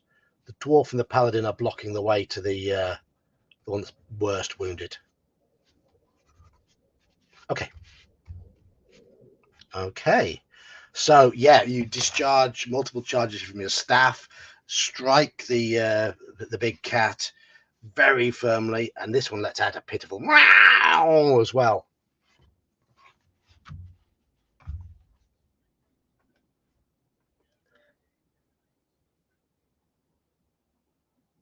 AC 15. Was that a really bad roll? Oh, you rolled a 1, didn't you? You rolled a 1. Yeah. Yes. Yeah. Yeah. Your sling bullet. Your sling bullet hits the shaft. Uh,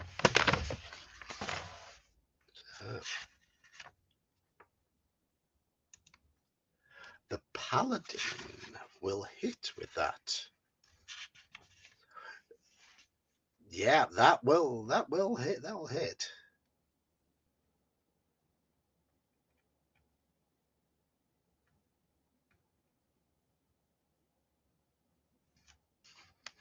Roll the damage. 9 points. Okay, you slay the one that you and the dwarf have been hacking at. There's another pitiful.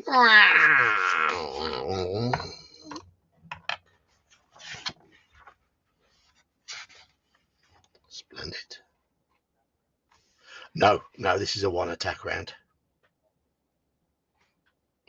This is a one attack round.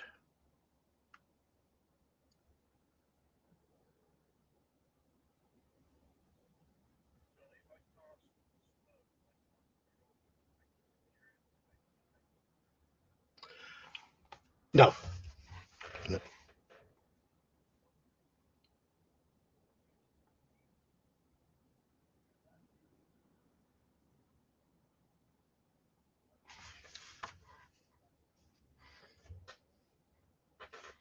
Yes.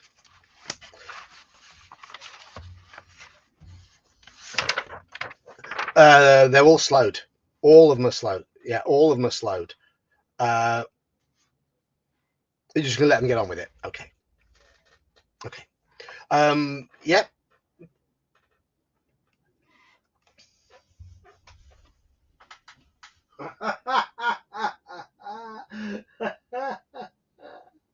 Oh dear. It does. The slow spell doesn't make them automatically lose initiative. I just checked that. It just means they're attacking once every 2 rounds. So we've got to have a roll for initiative, please.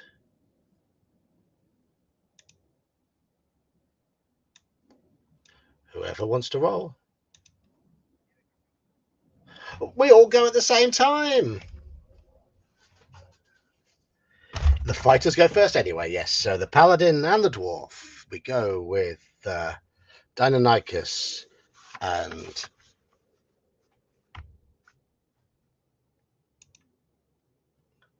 Sir Kierson. Deinonychus and Sir Kierson both get an attack.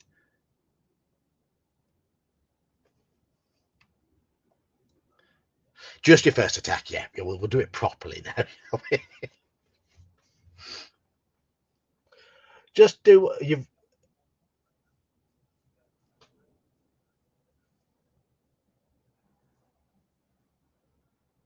Okay. Yeah. So we'll just resolve your first attack.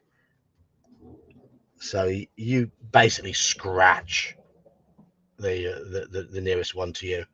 Has Sir Kierson been? Sir Kierson? That will hit. We've worked out that a 7 will hit, so a 9 certainly will.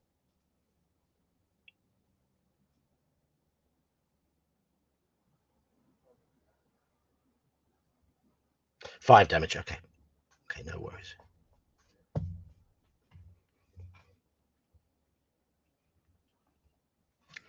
Okay. Okay. So another one has received multiple wounds. I'm going to roll their attacks. There's going to be 1 attacking the cleric, 1 attacking the dwarf, 1 attacking the paladin. Against the cleric, 1 hit. Against the dwarf, neither hits. Against the paladin, 1 hit. So Hathcock takes 5 points of damage. Sir Kierson takes 4 points of damage from the lashing of the tentacles. They still hurt, even though they're moving more slowly. But have the remainder of your attacks now. 11. You slay the one that's that you and the paladin have been beating up. There's 2 left. 1 hasn't been hurt. One has been hurt.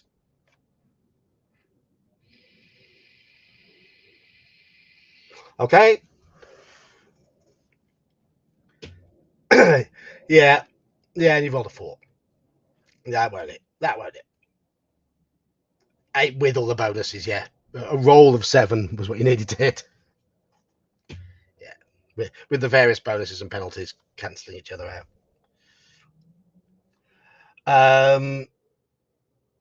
Hathcock, cleric. Any spells? Any missile fire from anybody? Missile fire. Go missile fire then. No. Another one. Another one. Another one. Is Hathcock attacking? What's he using? Okay. Well, you've used 7 in total so far. How many did you have to begin with? It's in the Discord. It's in the Discord on the character sheet. I'll find it. I'll find it. Here we go. 15 charges you had, so you've got 8 left.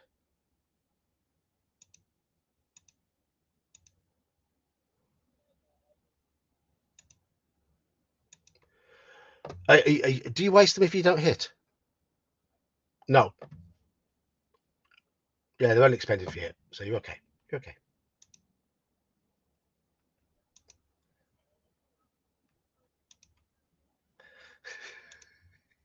Yes, very much so. Right. Is that it for this round? No spells or anything coming in?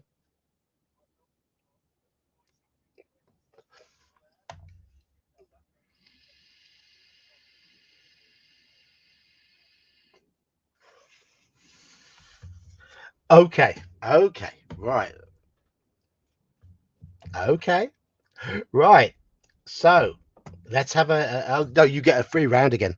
They're slowed, remember?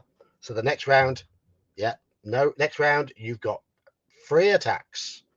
Off you go. We have a lurking slan. You're lurking a while. That'll hit. Yeah, there's 2 left here. Roll your damage, please, Kirsten. And Deinonychus will hit as well. Both of you roll damage.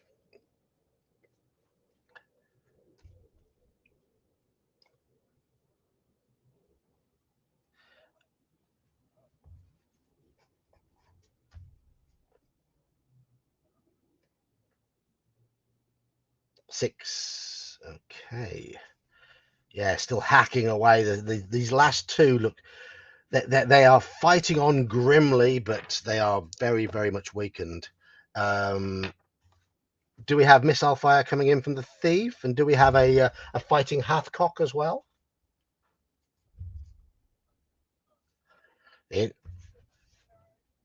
Go for it. No, you're not. No, you're not.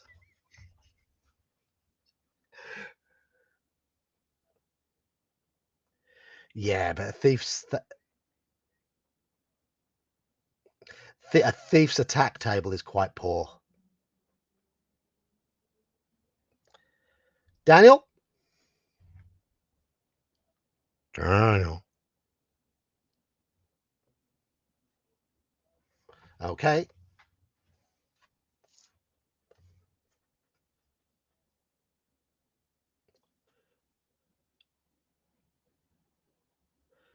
Roll your damage. Yes, you have struck it with your Staff of Striking, expending 3 more charges. Wallop. Plus. Okay, you whack. You whack the closest one to you with your staff, and you expend full charges, and the mighty blow caves in the skull of the feline. It lets out a pitiful wow. The final one, you see it panic, and it slowly turns and tries to run away.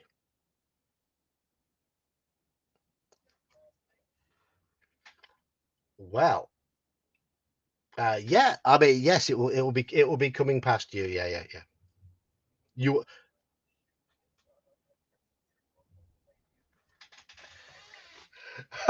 okay? Does anybody else want to make an attack at it as it runs? Okay.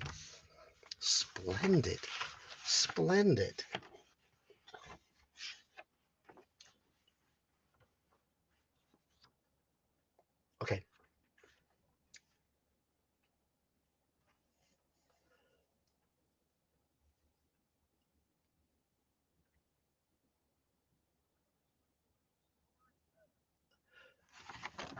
So we've got 9 damage from one.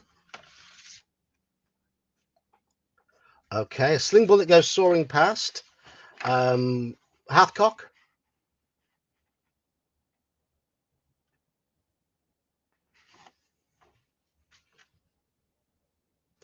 Oh, wow.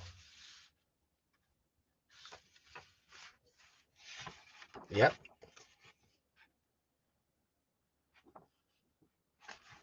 Okay. So as the magic user presses the button on this, okay, you try. Okay, okay, okay, okay. Well, it runs by, and as it runs by, it is thumped by a clerical staff, which slays it. But it is dead. But you press the button, and a cloud of gas is ejected.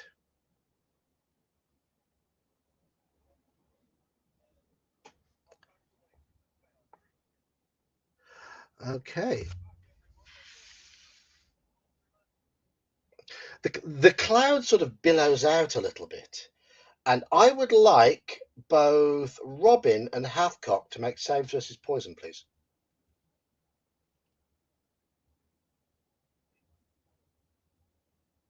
No, no, no, no.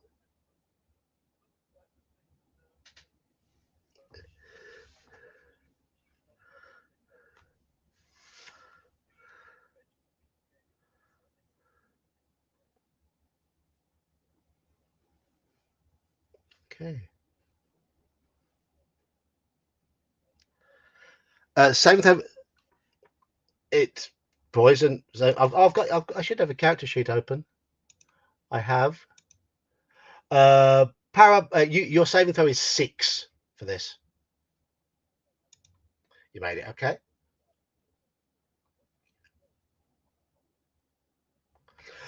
So Robin, what did Robin roll?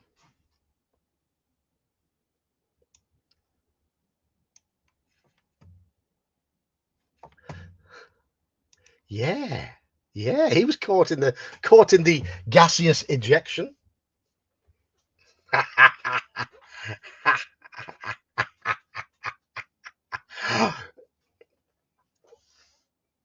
He gets as far as saying "wow," and his eyes close, and he stays, and he stands there nodding his head with a grin of delirium on his face, and um, he is effectively asleep. But what would you like to do?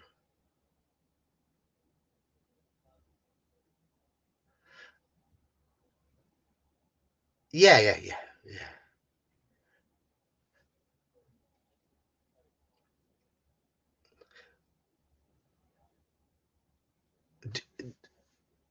I mean, do you say this out loud as you're doing it? Okay, so you're just going to drop down and crawl, take his feet out from underneath him. Okay. So yes, he falls to the floor and he sort of giggles. His eyes are still closed.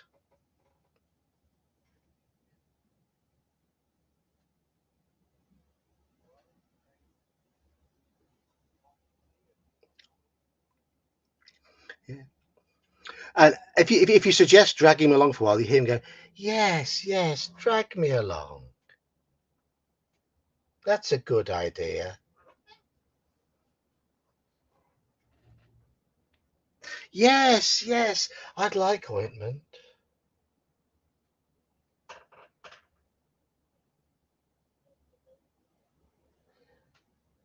Please rub it on my skin. Yes, that would be nice." But yes, we can have a break now. We can have a break. 5 minutes. Okay. All right. So, chat. We're having a little bit of a break. We're moving to the last half an hour. They have defeated the Displacer Beasts, and poor Robin has been engulfed in a poisonous cloud again. But what does this cloud do? We'll find out. We'll find out. Joined in time for a cloud of gas ejected. Who had beans? Well, they've had some coffee and hot chocolate without really knowing it. That was quite interesting. They've tried cappuccino.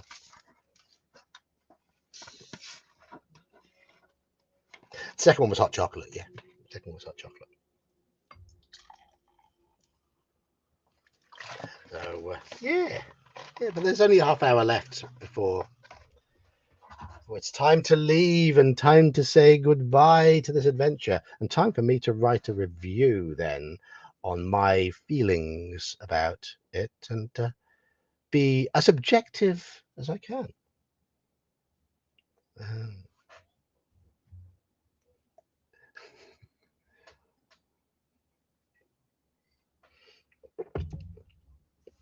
I'm guessing so. Thank you. Thank you. But yes, I think 12 hours of play is enough to, and a full read through, and is enough for me to give an opinion. I think that's given there's quite a few people on YouTube who will read through things and review things from first impressions. Yeah, you don't get that. You don't get that from me. You don't get that. I'll bang my own drum if I want to.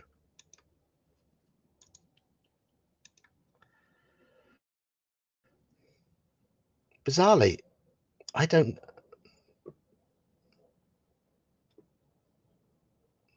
Yes, yes, you have. You have stayed up. Yeah. Have you not had as heavy an encounter with Jack and Daniels today? Is that what it is? A bit of that's fair enough. That's fair enough. I haven't heard my son's been to another party tonight. Do you remember what happened last time we went to a party? Well, he puked last time. Yeah, he was sick. Yes, yes. I haven't had any shouting. John, can you come and help this time? So I'm guessing he's been a bit more sensible. I'm guessing he hasn't been downing the fortified potato water because that's what made him sick last time. He's never had vodka before. He's 17. And he had a few beers and decided.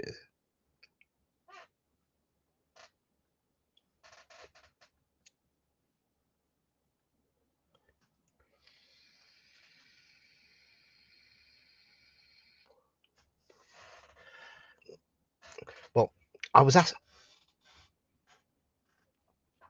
Yeah. Well, I was asking. I said, well, okay, so you were drinking vodka. I was talking to him afterwards. I said, he said, well, what sort of size glasses were you making? And I said, well, I'd got half pint glasses. Okay, what were you mixing with? Lemonade. And how much were you mixing it? I was filling it up about 50-50, vodka and lemonade.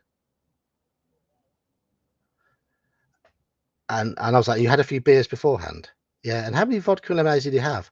I don't know, 4 or 5. There you go. And how quickly did you drink them? In about an hour. There you go. That basically, yeah, basically. And that's why. That's why. But that thing is, he was very sick, and it all came out. It was fine in the morning, so it was just, yeah, yeah, yeah, yeah. He's only a little lad as well. There's not a lot to him. He's quite skinny. I say he's quite skinny. He's got no fat on him. Yeah. Imagine you with muscles.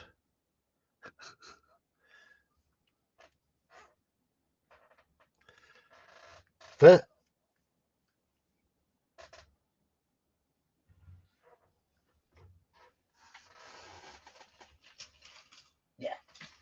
it's not easy for someone who has no idea of how strong things are, though, to control dosage.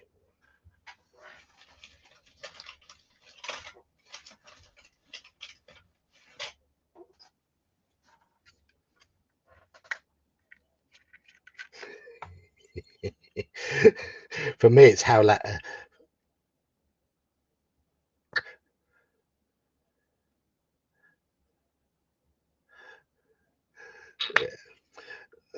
for me, my volume goes up.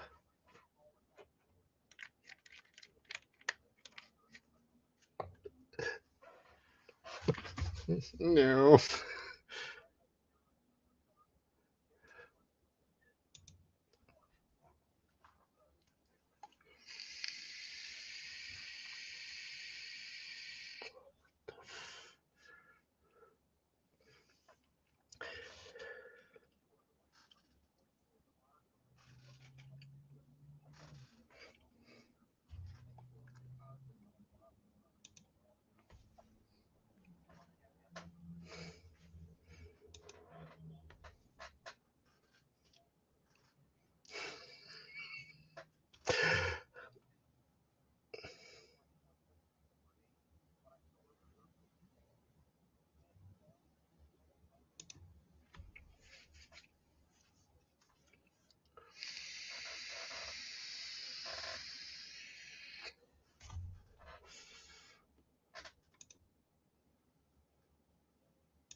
Okay, is everybody back now?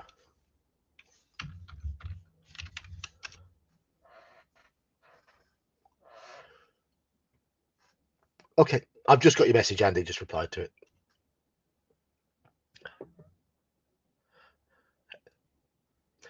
Okay, so we are back.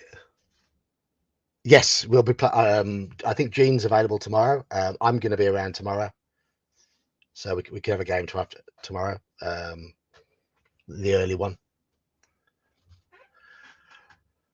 Okay, so let's.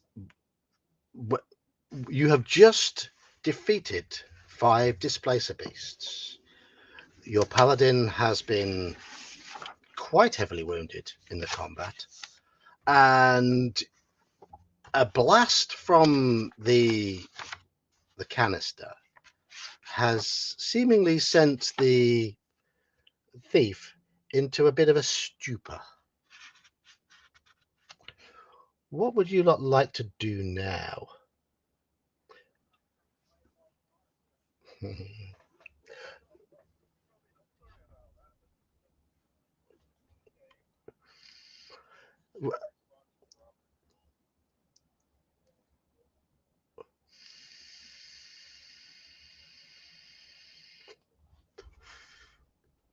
Okay, okay.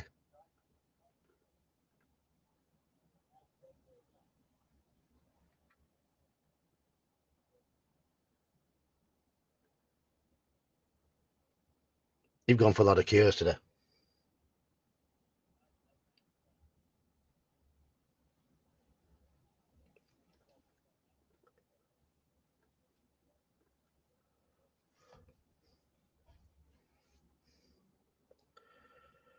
So, scattered around this area are the nests of these creatures.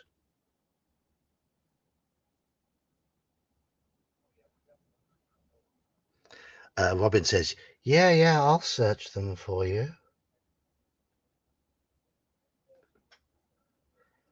And then you cast neutralize poison, and suddenly Robin comes to.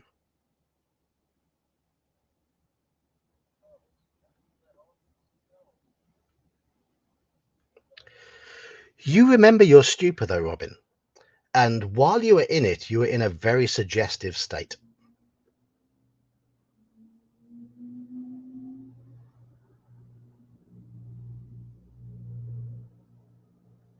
You remember wanting to do whatever anyone told you to do.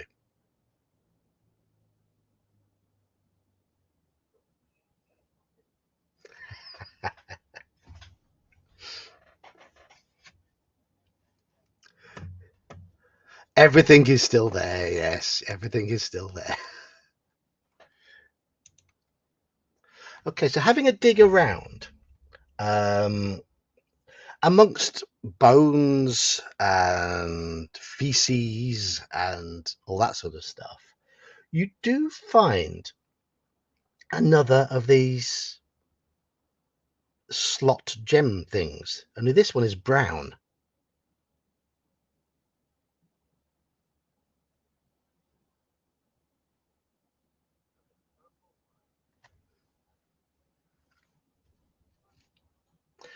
Yeah, you do remember the purple one opening the black doors, yes. It was a grey. Yeah, it was grey.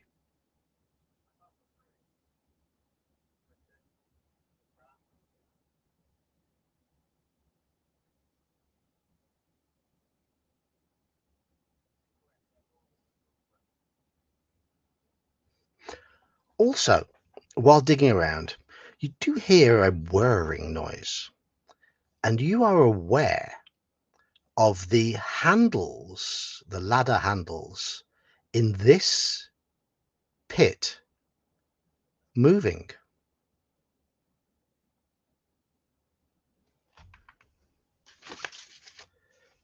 This what the ones to the west are going down, and the ones on the east side are going up and looping over the top and coming down again.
Yeah, I forgot to use it.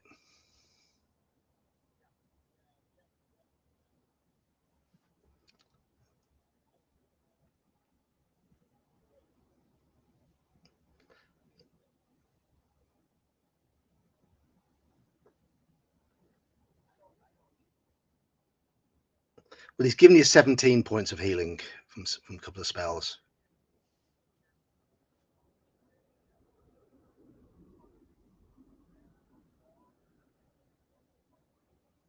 Okay. Okay.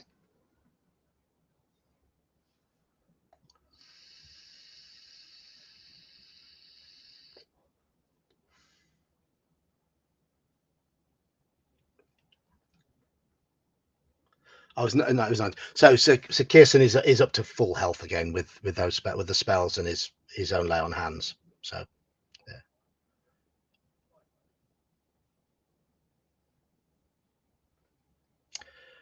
Right. So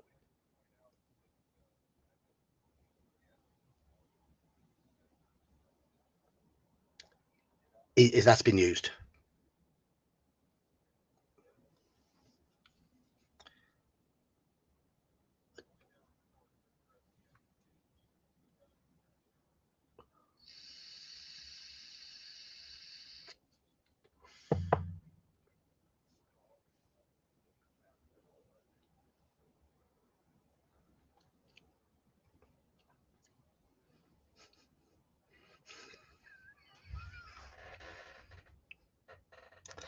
Okay, no problem. No problem.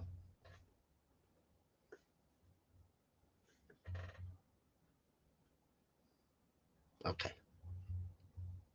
Okay.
Okay.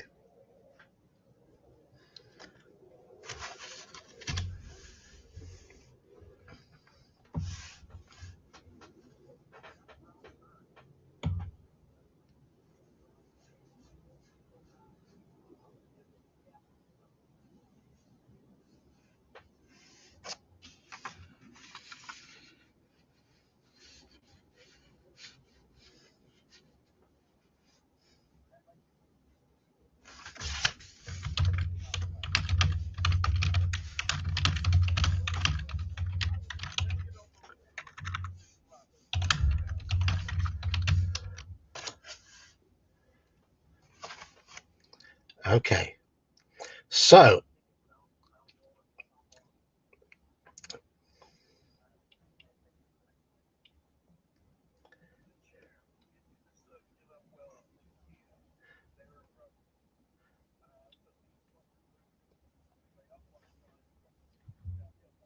yep, yep.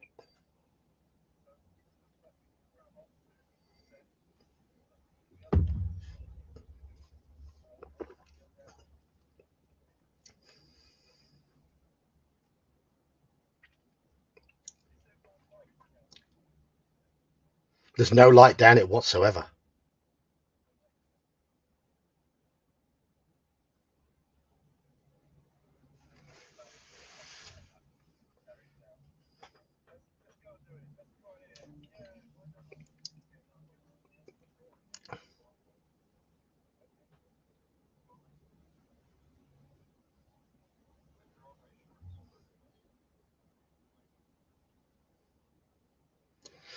Okay, so grabbing onto the rungs and using your light, sure enough, about 10 feet down, you come to a ledge with a door with a brown key slot.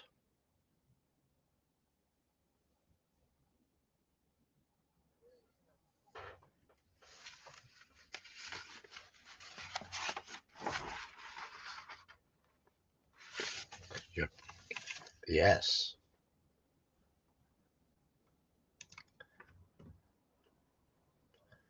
Yeah.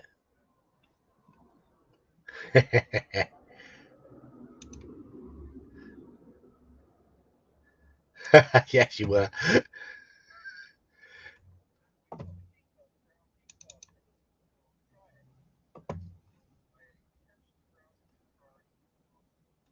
Yep.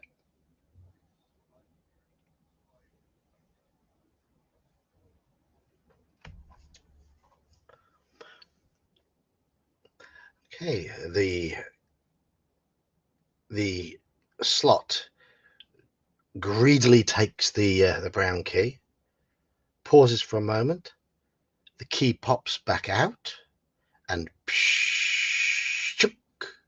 the door slides open. And this is what you see.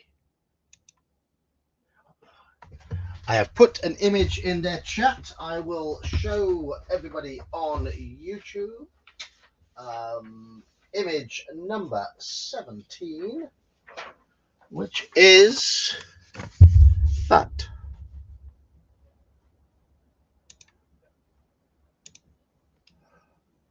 Okay.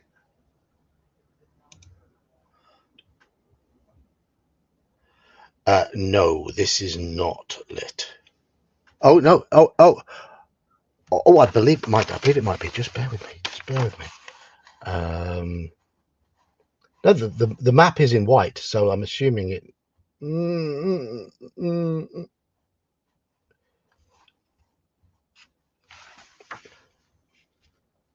No, it's not going to be lit. It's not going to be lit. So this is what you see. You this area has quite a, yeah. This area has quite a low ceiling. There are loads of pillars, big, chunky, wide pillars that appear to be holding the ceiling up. There's cobwebs and muck everywhere. And every so often, you see little flashes of sparks from various areas around you. It's all very, very quiet. And this area,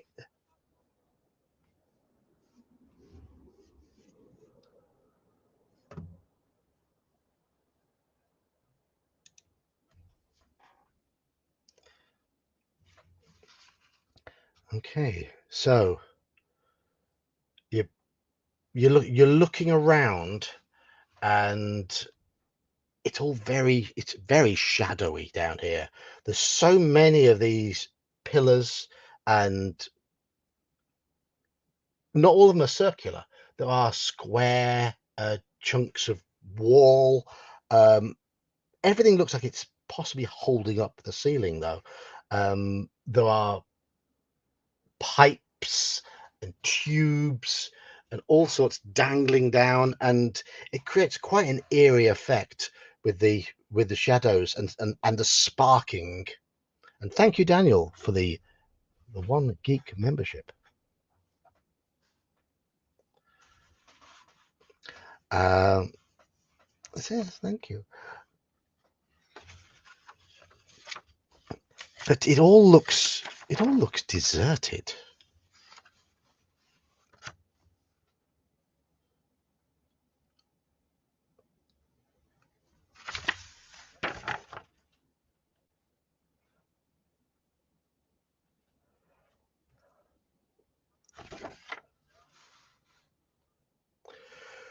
Well, this room just extends on. Your bullseye lantern shines its beam and lighting dozens of the pillars up, but where it shines past the pillars, it goes on beyond the beam.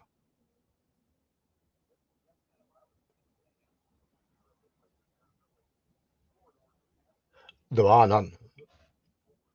Yes, yes, yes.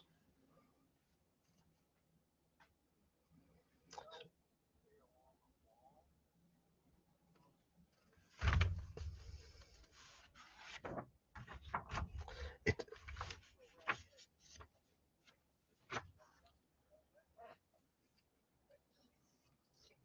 Um,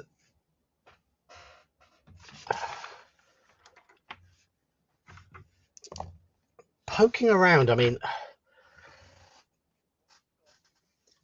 yeah, it doesn't reveal any traps in the spell, and the thief poking around as well. Is it? I mean, the sparks don't look particularly friendly, but it's it certainly doesn't. It doesn't. Nothing shows up as a trap.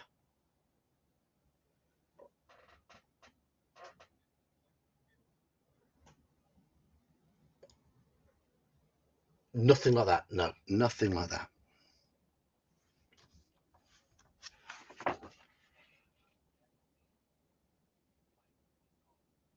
Okay. Yep.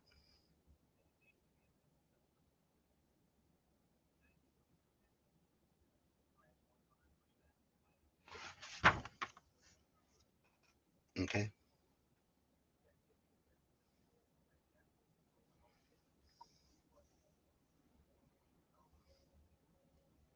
Okay. So you act. Does your dog have a name?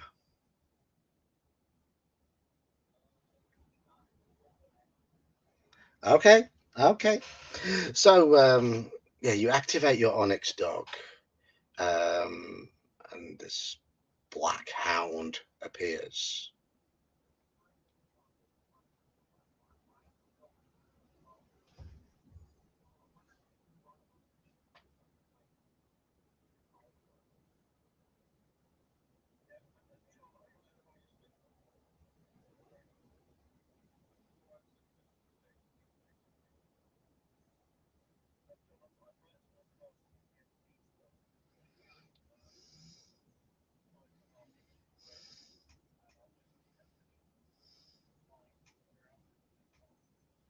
Okay.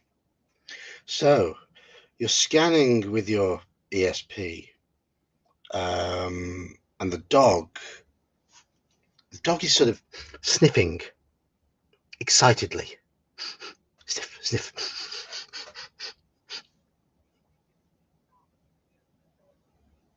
Okay.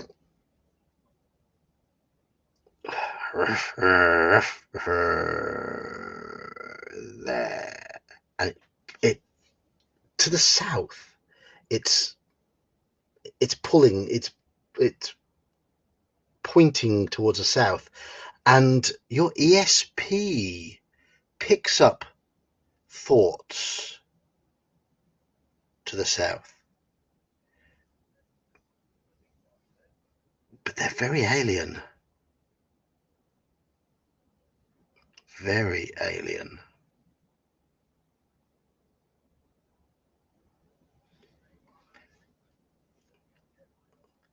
And the dog's growling.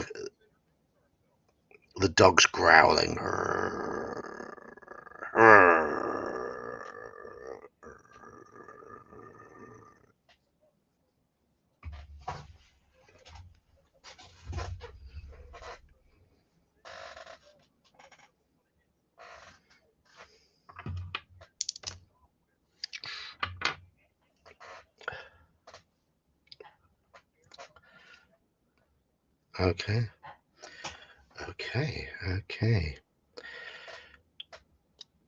You, who did we lose? Did we lose somebody? Oh, Iman was listening in. Iman was listening in. Yes, troublemaker. Yes, yes. The traitorous Iman is listening in. Yes, that traitorous Iman. Um, the brazen strumpet, indeed. The dog is edging cautiously, following this trail, growling, and you can feel these alien thoughts, and you can it. The thoughts are within 40 to 50 feet of you, um, moving between pillars in shadowy areas, and and and still they're very alien, very alien.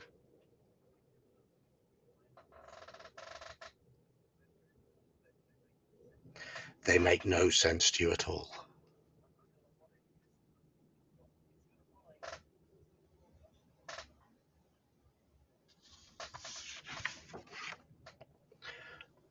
The dog can smell.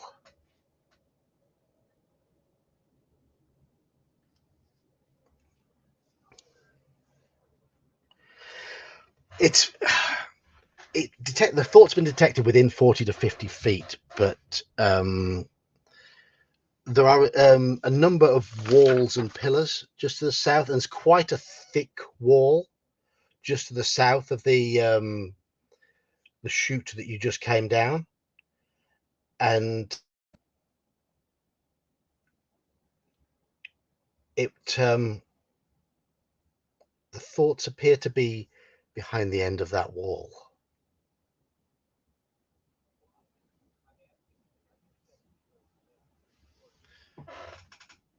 Oh,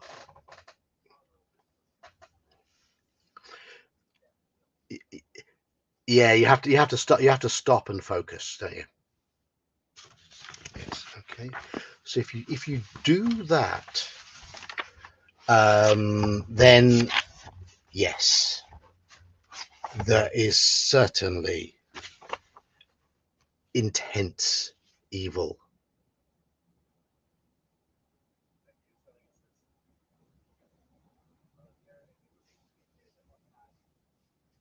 Okay.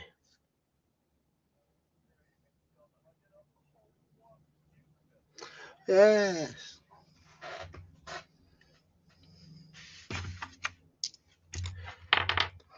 Whatever it is, there is now not moving.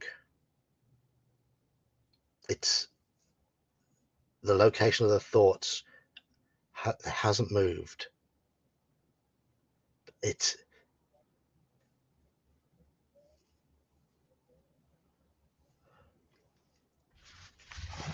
okay.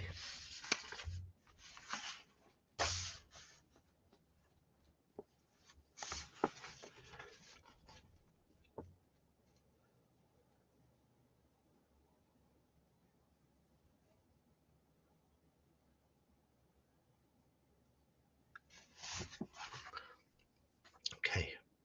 The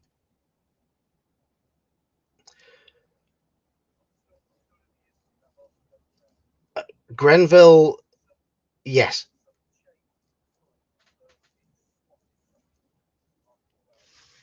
it's definitely reacted to the thief moving.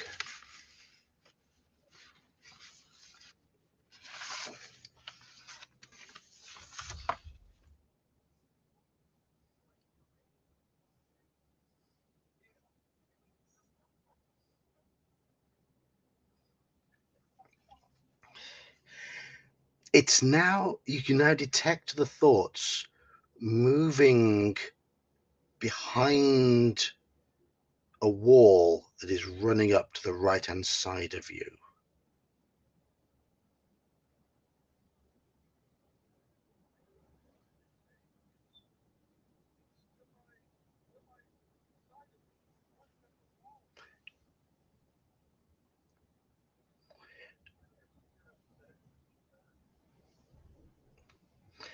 And whatever it is, it's moving slowly and cautiously around the bottom of this wall that is beside where you are now. It's probably 20 feet from you. You can't. There's a wall. There's a wall between you and it.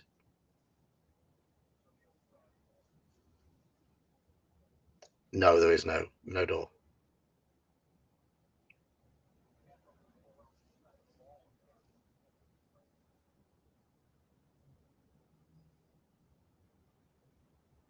Okay. So who's going to loop around the other side of the wall? Okay. Okay. Okay.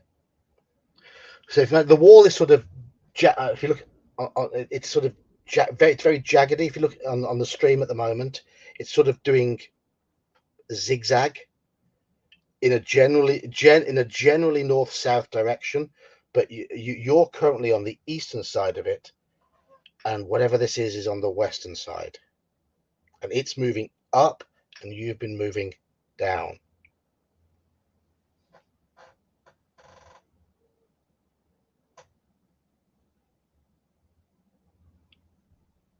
So who wants to loop around the other side of the wall to confront it?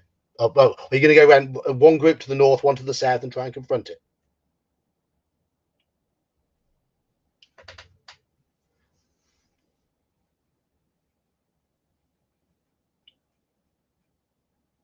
Okay.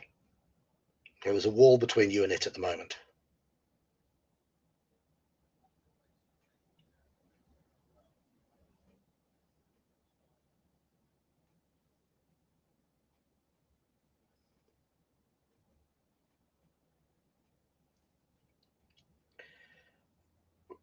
Okay. So, but who's going to the? That'd be the north. So who's going with the paladin? You're following the paladin. So, um, the dwarf. So you. So Grenville and Deinonychus are going looping around the south. The other three of you going around the north. Is that what it is? Well, you.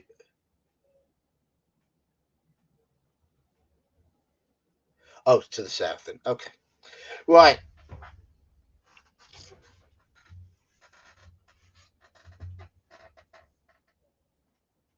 Oh, okay. Okay.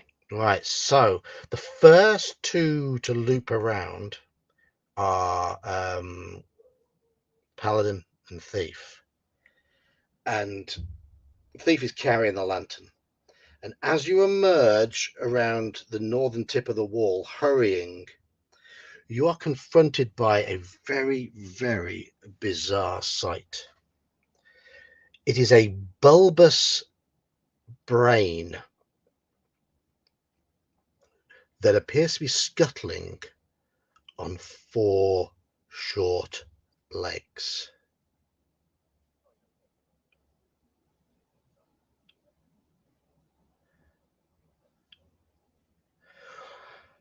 I'm going to say no, because they are very rare. Very, very rare. But I do have a nice piece of Jeff D artwork to show you. There you go, chat.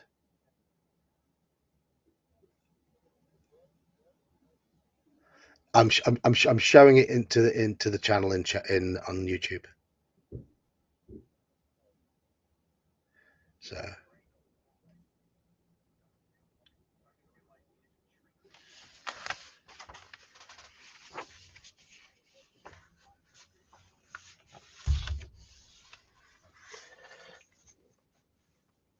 okay, it stands its ground immediately, and as this is the source of the great evil that the paladin focused on and detected, and yeah, I'm going to need that lead. The other group are going to arrive next round, but the first two of you, I'm going to need one of you to roll initiative.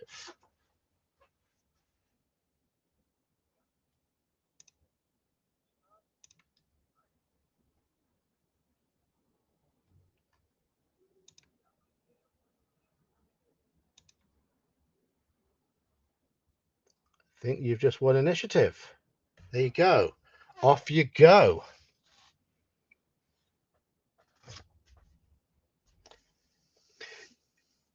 Yes.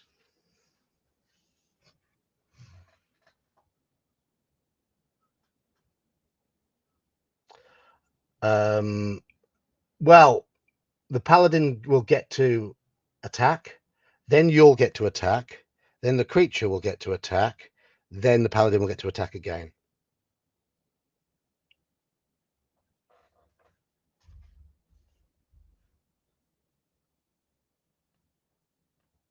Okay.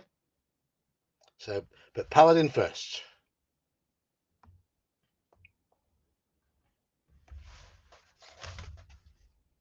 That will hit.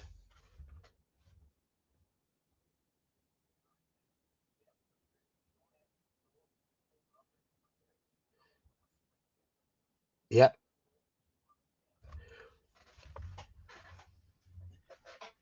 Yes, it's +6, isn't it? Yeah. Right, right. I see what you're doing here. Oh, ho, ho, ho, ho. So yeah, I mean they only have one use, don't they? Javelins are piercing, I think. Okay. Yes, yeah. Your javelin projects a piercing bolt at it, strikes it, um, and sends it reeling, and you can feel these angry pulses from it. Now, here we come to the stupidity of these creatures, the stupidity of how they've been created. Um, their main attack is psionic, but none of their psionic attacks have any effect against non-psionic creatures.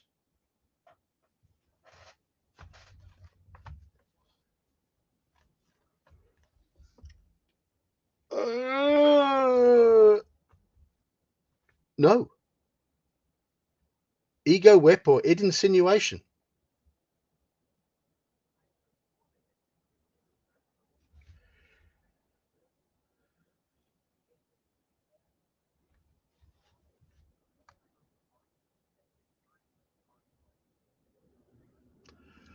It, according to according to standard AD&D rules, they do not. They've got attack and defense modes C, E, F, and G.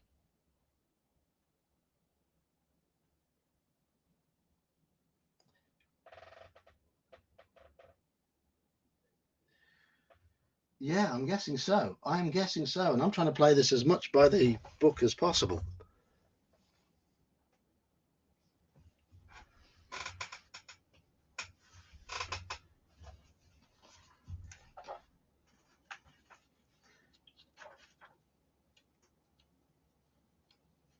It is a significant problem.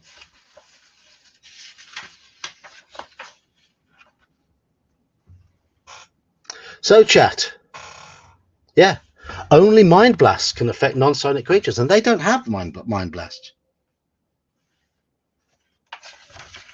It is.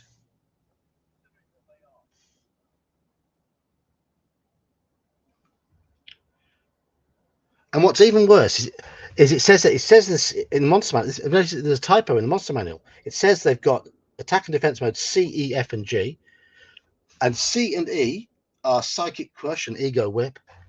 But according to the text, it says they've got ego whip and id insinuation. So it should say C, D, F, and G.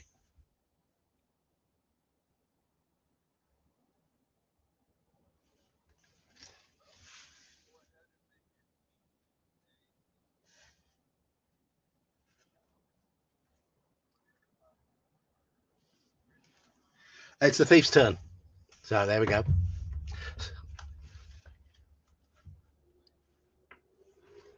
Yep.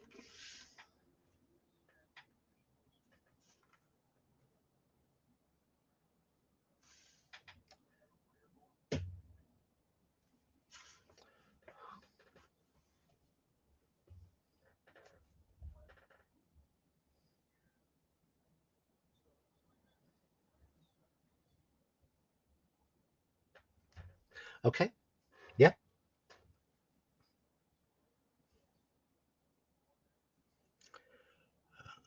Okay. It you strike it with your short sword, but your sword slides off its brainy matter. Your sword is unable to pierce its outer, its brainy skin.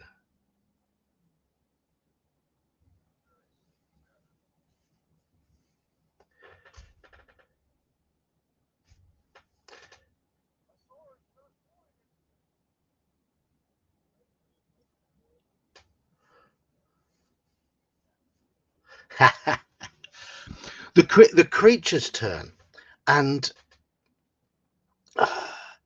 it's you can Grenville senses through his telepathy a frustration and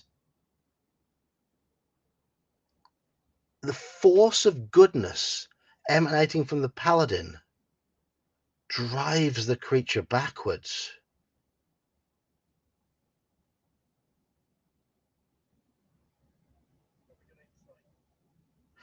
And you've rounded the corner, and you can see this now, and you can see your holy comrades, the glow of goodness radiating from it is driving this creature backwards, and it flees into the dark layer of the spaceship.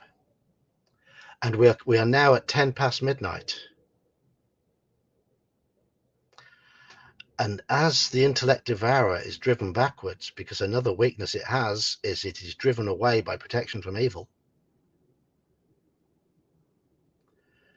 you realize at this point that the exit portal to this dungeon is only open for an hour every day, and this is the last hour that it is open before it closes forever. And you must leave.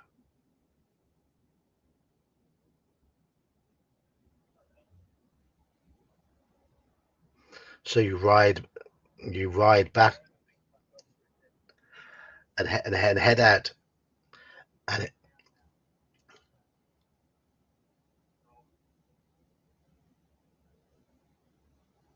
you could do, yes. You return somewhat triumphantly to the Duke who employed you for this perilous mission.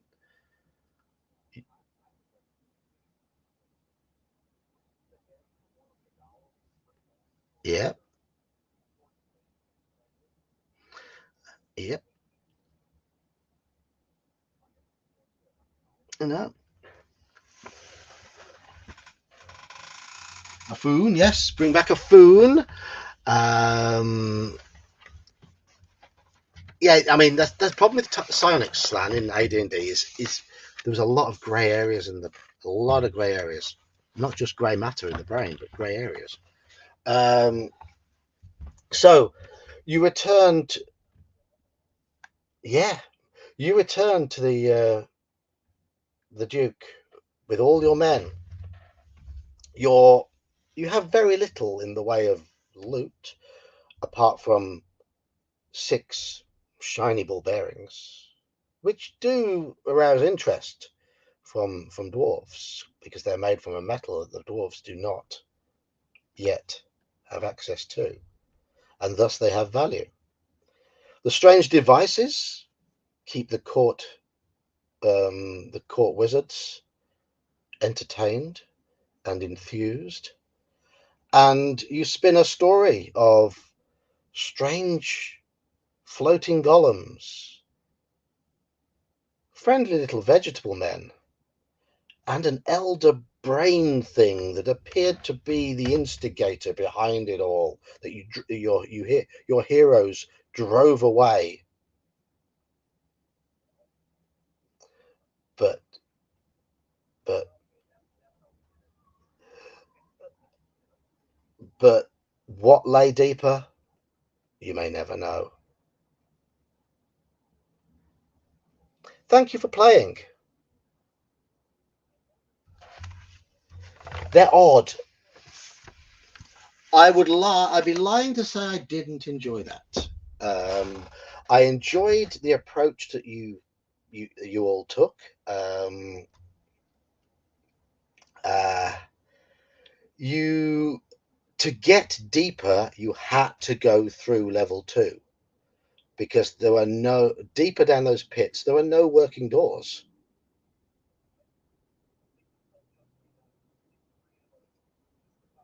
Mm, yeah,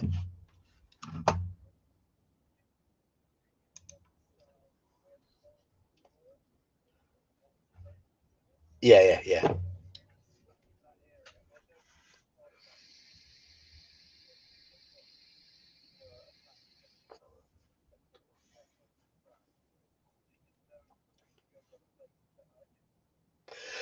I mean, it's probably because when I blocked out the areas of the map, I should have used white edging on the chunks I blocked out. I think yeah, yeah, yeah,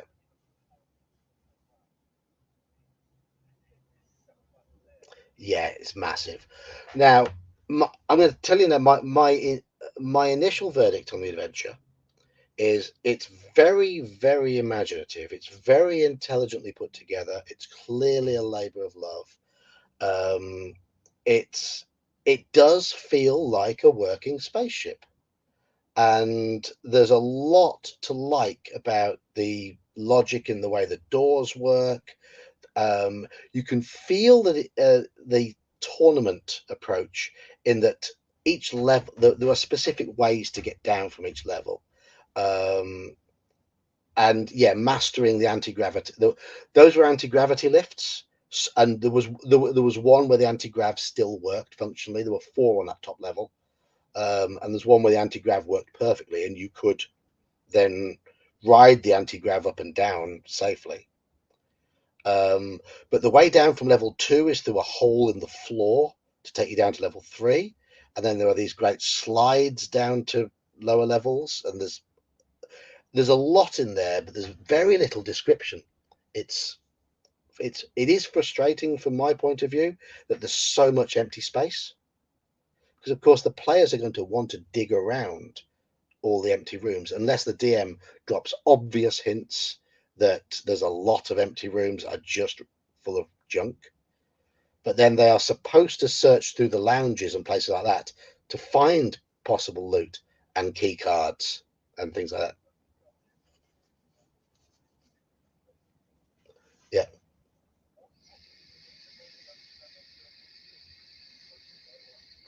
Yes. Yes. So yeah, massive party. Yeah,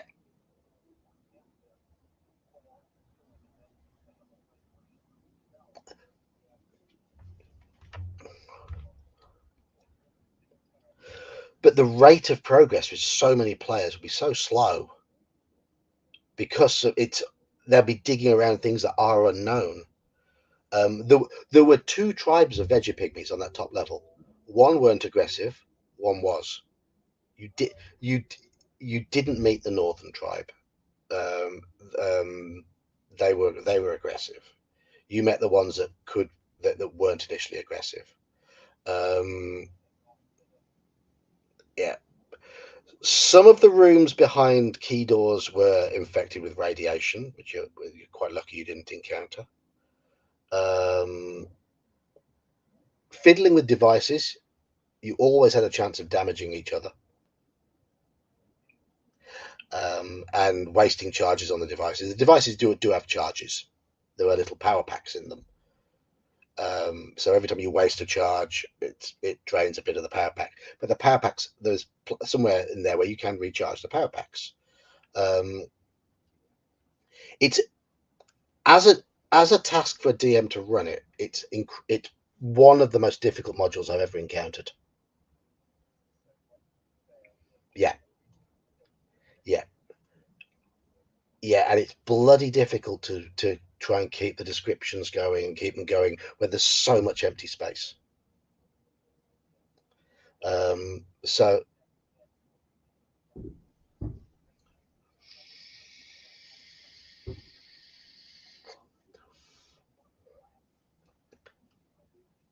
it's a stupor. It's a suggestive. It's suggestion gas that puts the target into a stupor, and then you can tell them. That's why I had him saying, "Yeah, let's do that. Yeah, that sounds like a good idea." Um, it's I mean, as you can say, I mean, I'm going to be very objective when I review it.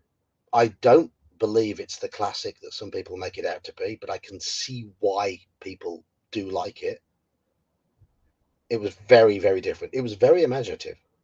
And I believe there are too many assumptions in the module that the DM running it has got some affinity with sci-fi, because I had to look up some of the terms that it uses. Yeah, yeah, because I'm like, what the hell's that? And obviously, if you're into sci-fi, you'd know what it's referring to. Yeah, and I didn't know, so I was looking up things to work out what things were. So there is that. I think the range of enemies in there is very interesting. The androids, the various robots.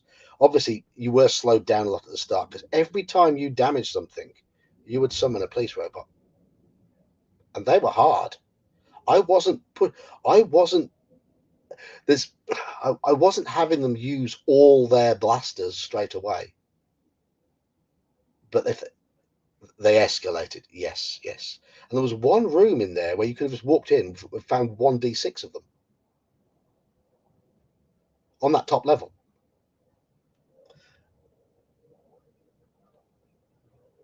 Yes, yes, yes. There's a language translator in there. Yeah, you could have found. Um,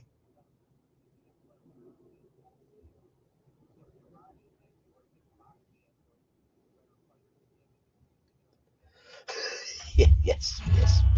There are a lot of interesting little quirks like that. Yes. And yeah. Hello, Iman. How you doing? How you doing?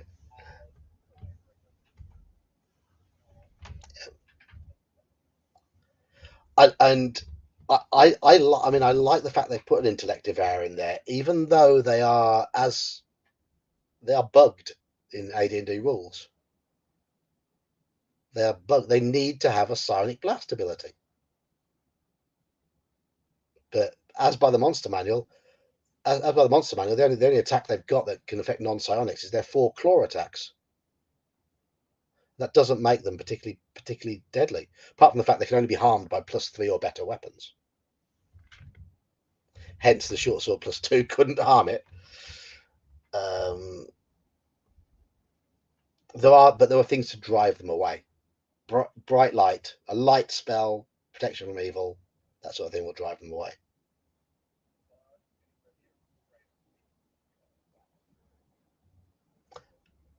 Yeah, they're immune to a lot of spell effects. But no, I mean it was fun, and I'm going to run the Forest Oracle next time I do one of these, and I think we'll have fun with that, even though it's absolute dog shit. I think we'll have fun with it. Oh, it's just nonsense fantasy. It's just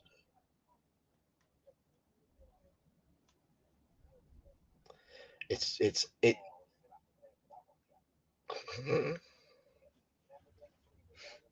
Yeah, but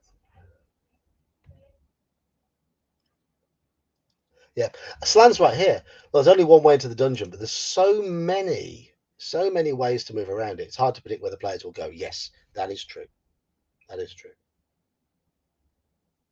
I think it was Slan who said to me the best way to prepare it is to prepare the level they're on and the areas of the levels below that are closest to the ways of going between the levels, because there's no way as a DM you can remember all of it. It's huge, absolutely huge. So much empty space as well.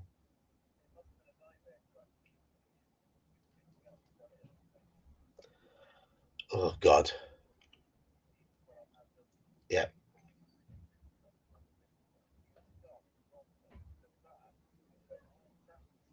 yeah, yeah,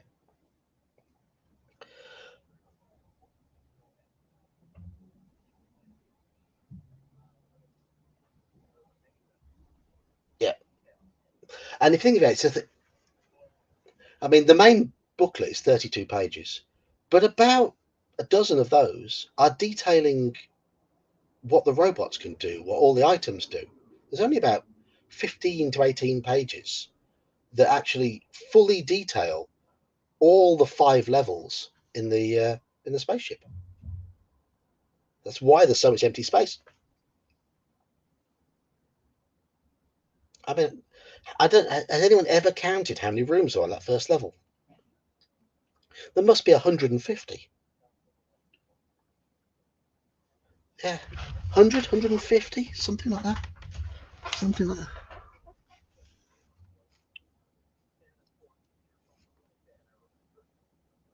Yeah, yeah, yeah, yeah, yeah. Slan, on your map, the number 15 is missing. So the doppelgangers on the west hand side, on the western side on your map.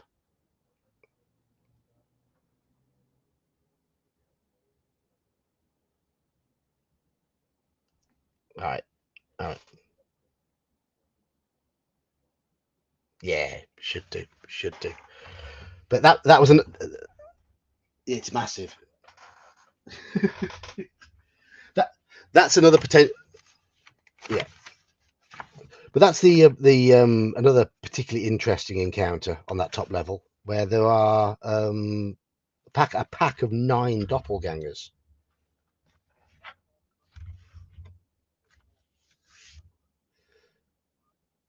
Hmm.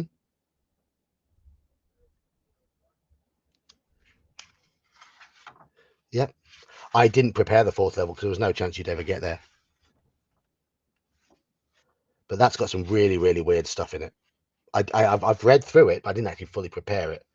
But yeah, so there's some really really weird stuff in the garden level.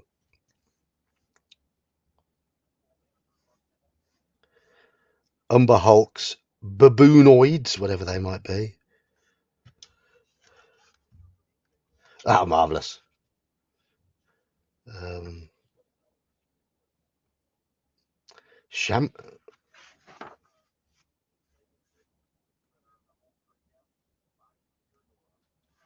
Yeah. Oh, yeah.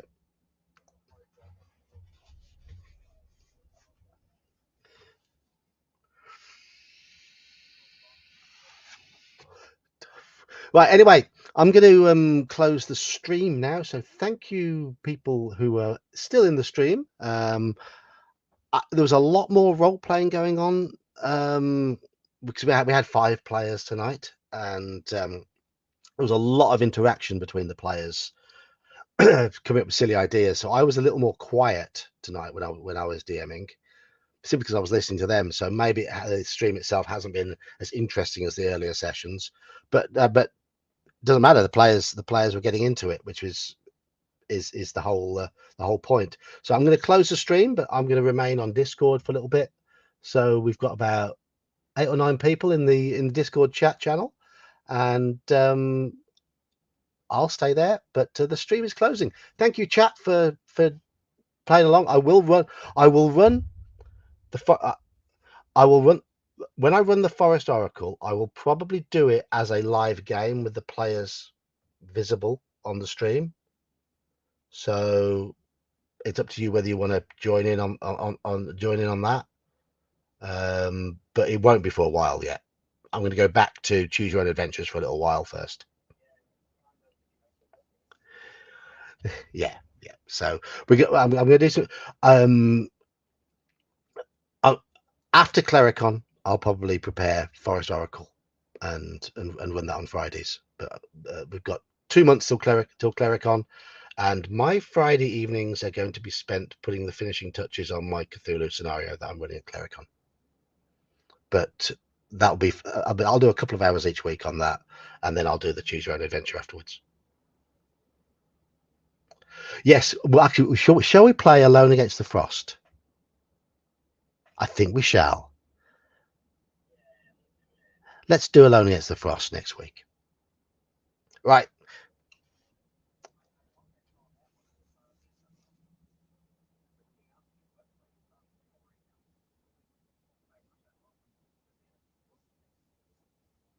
Yeah, well, pick it up. Pick it up.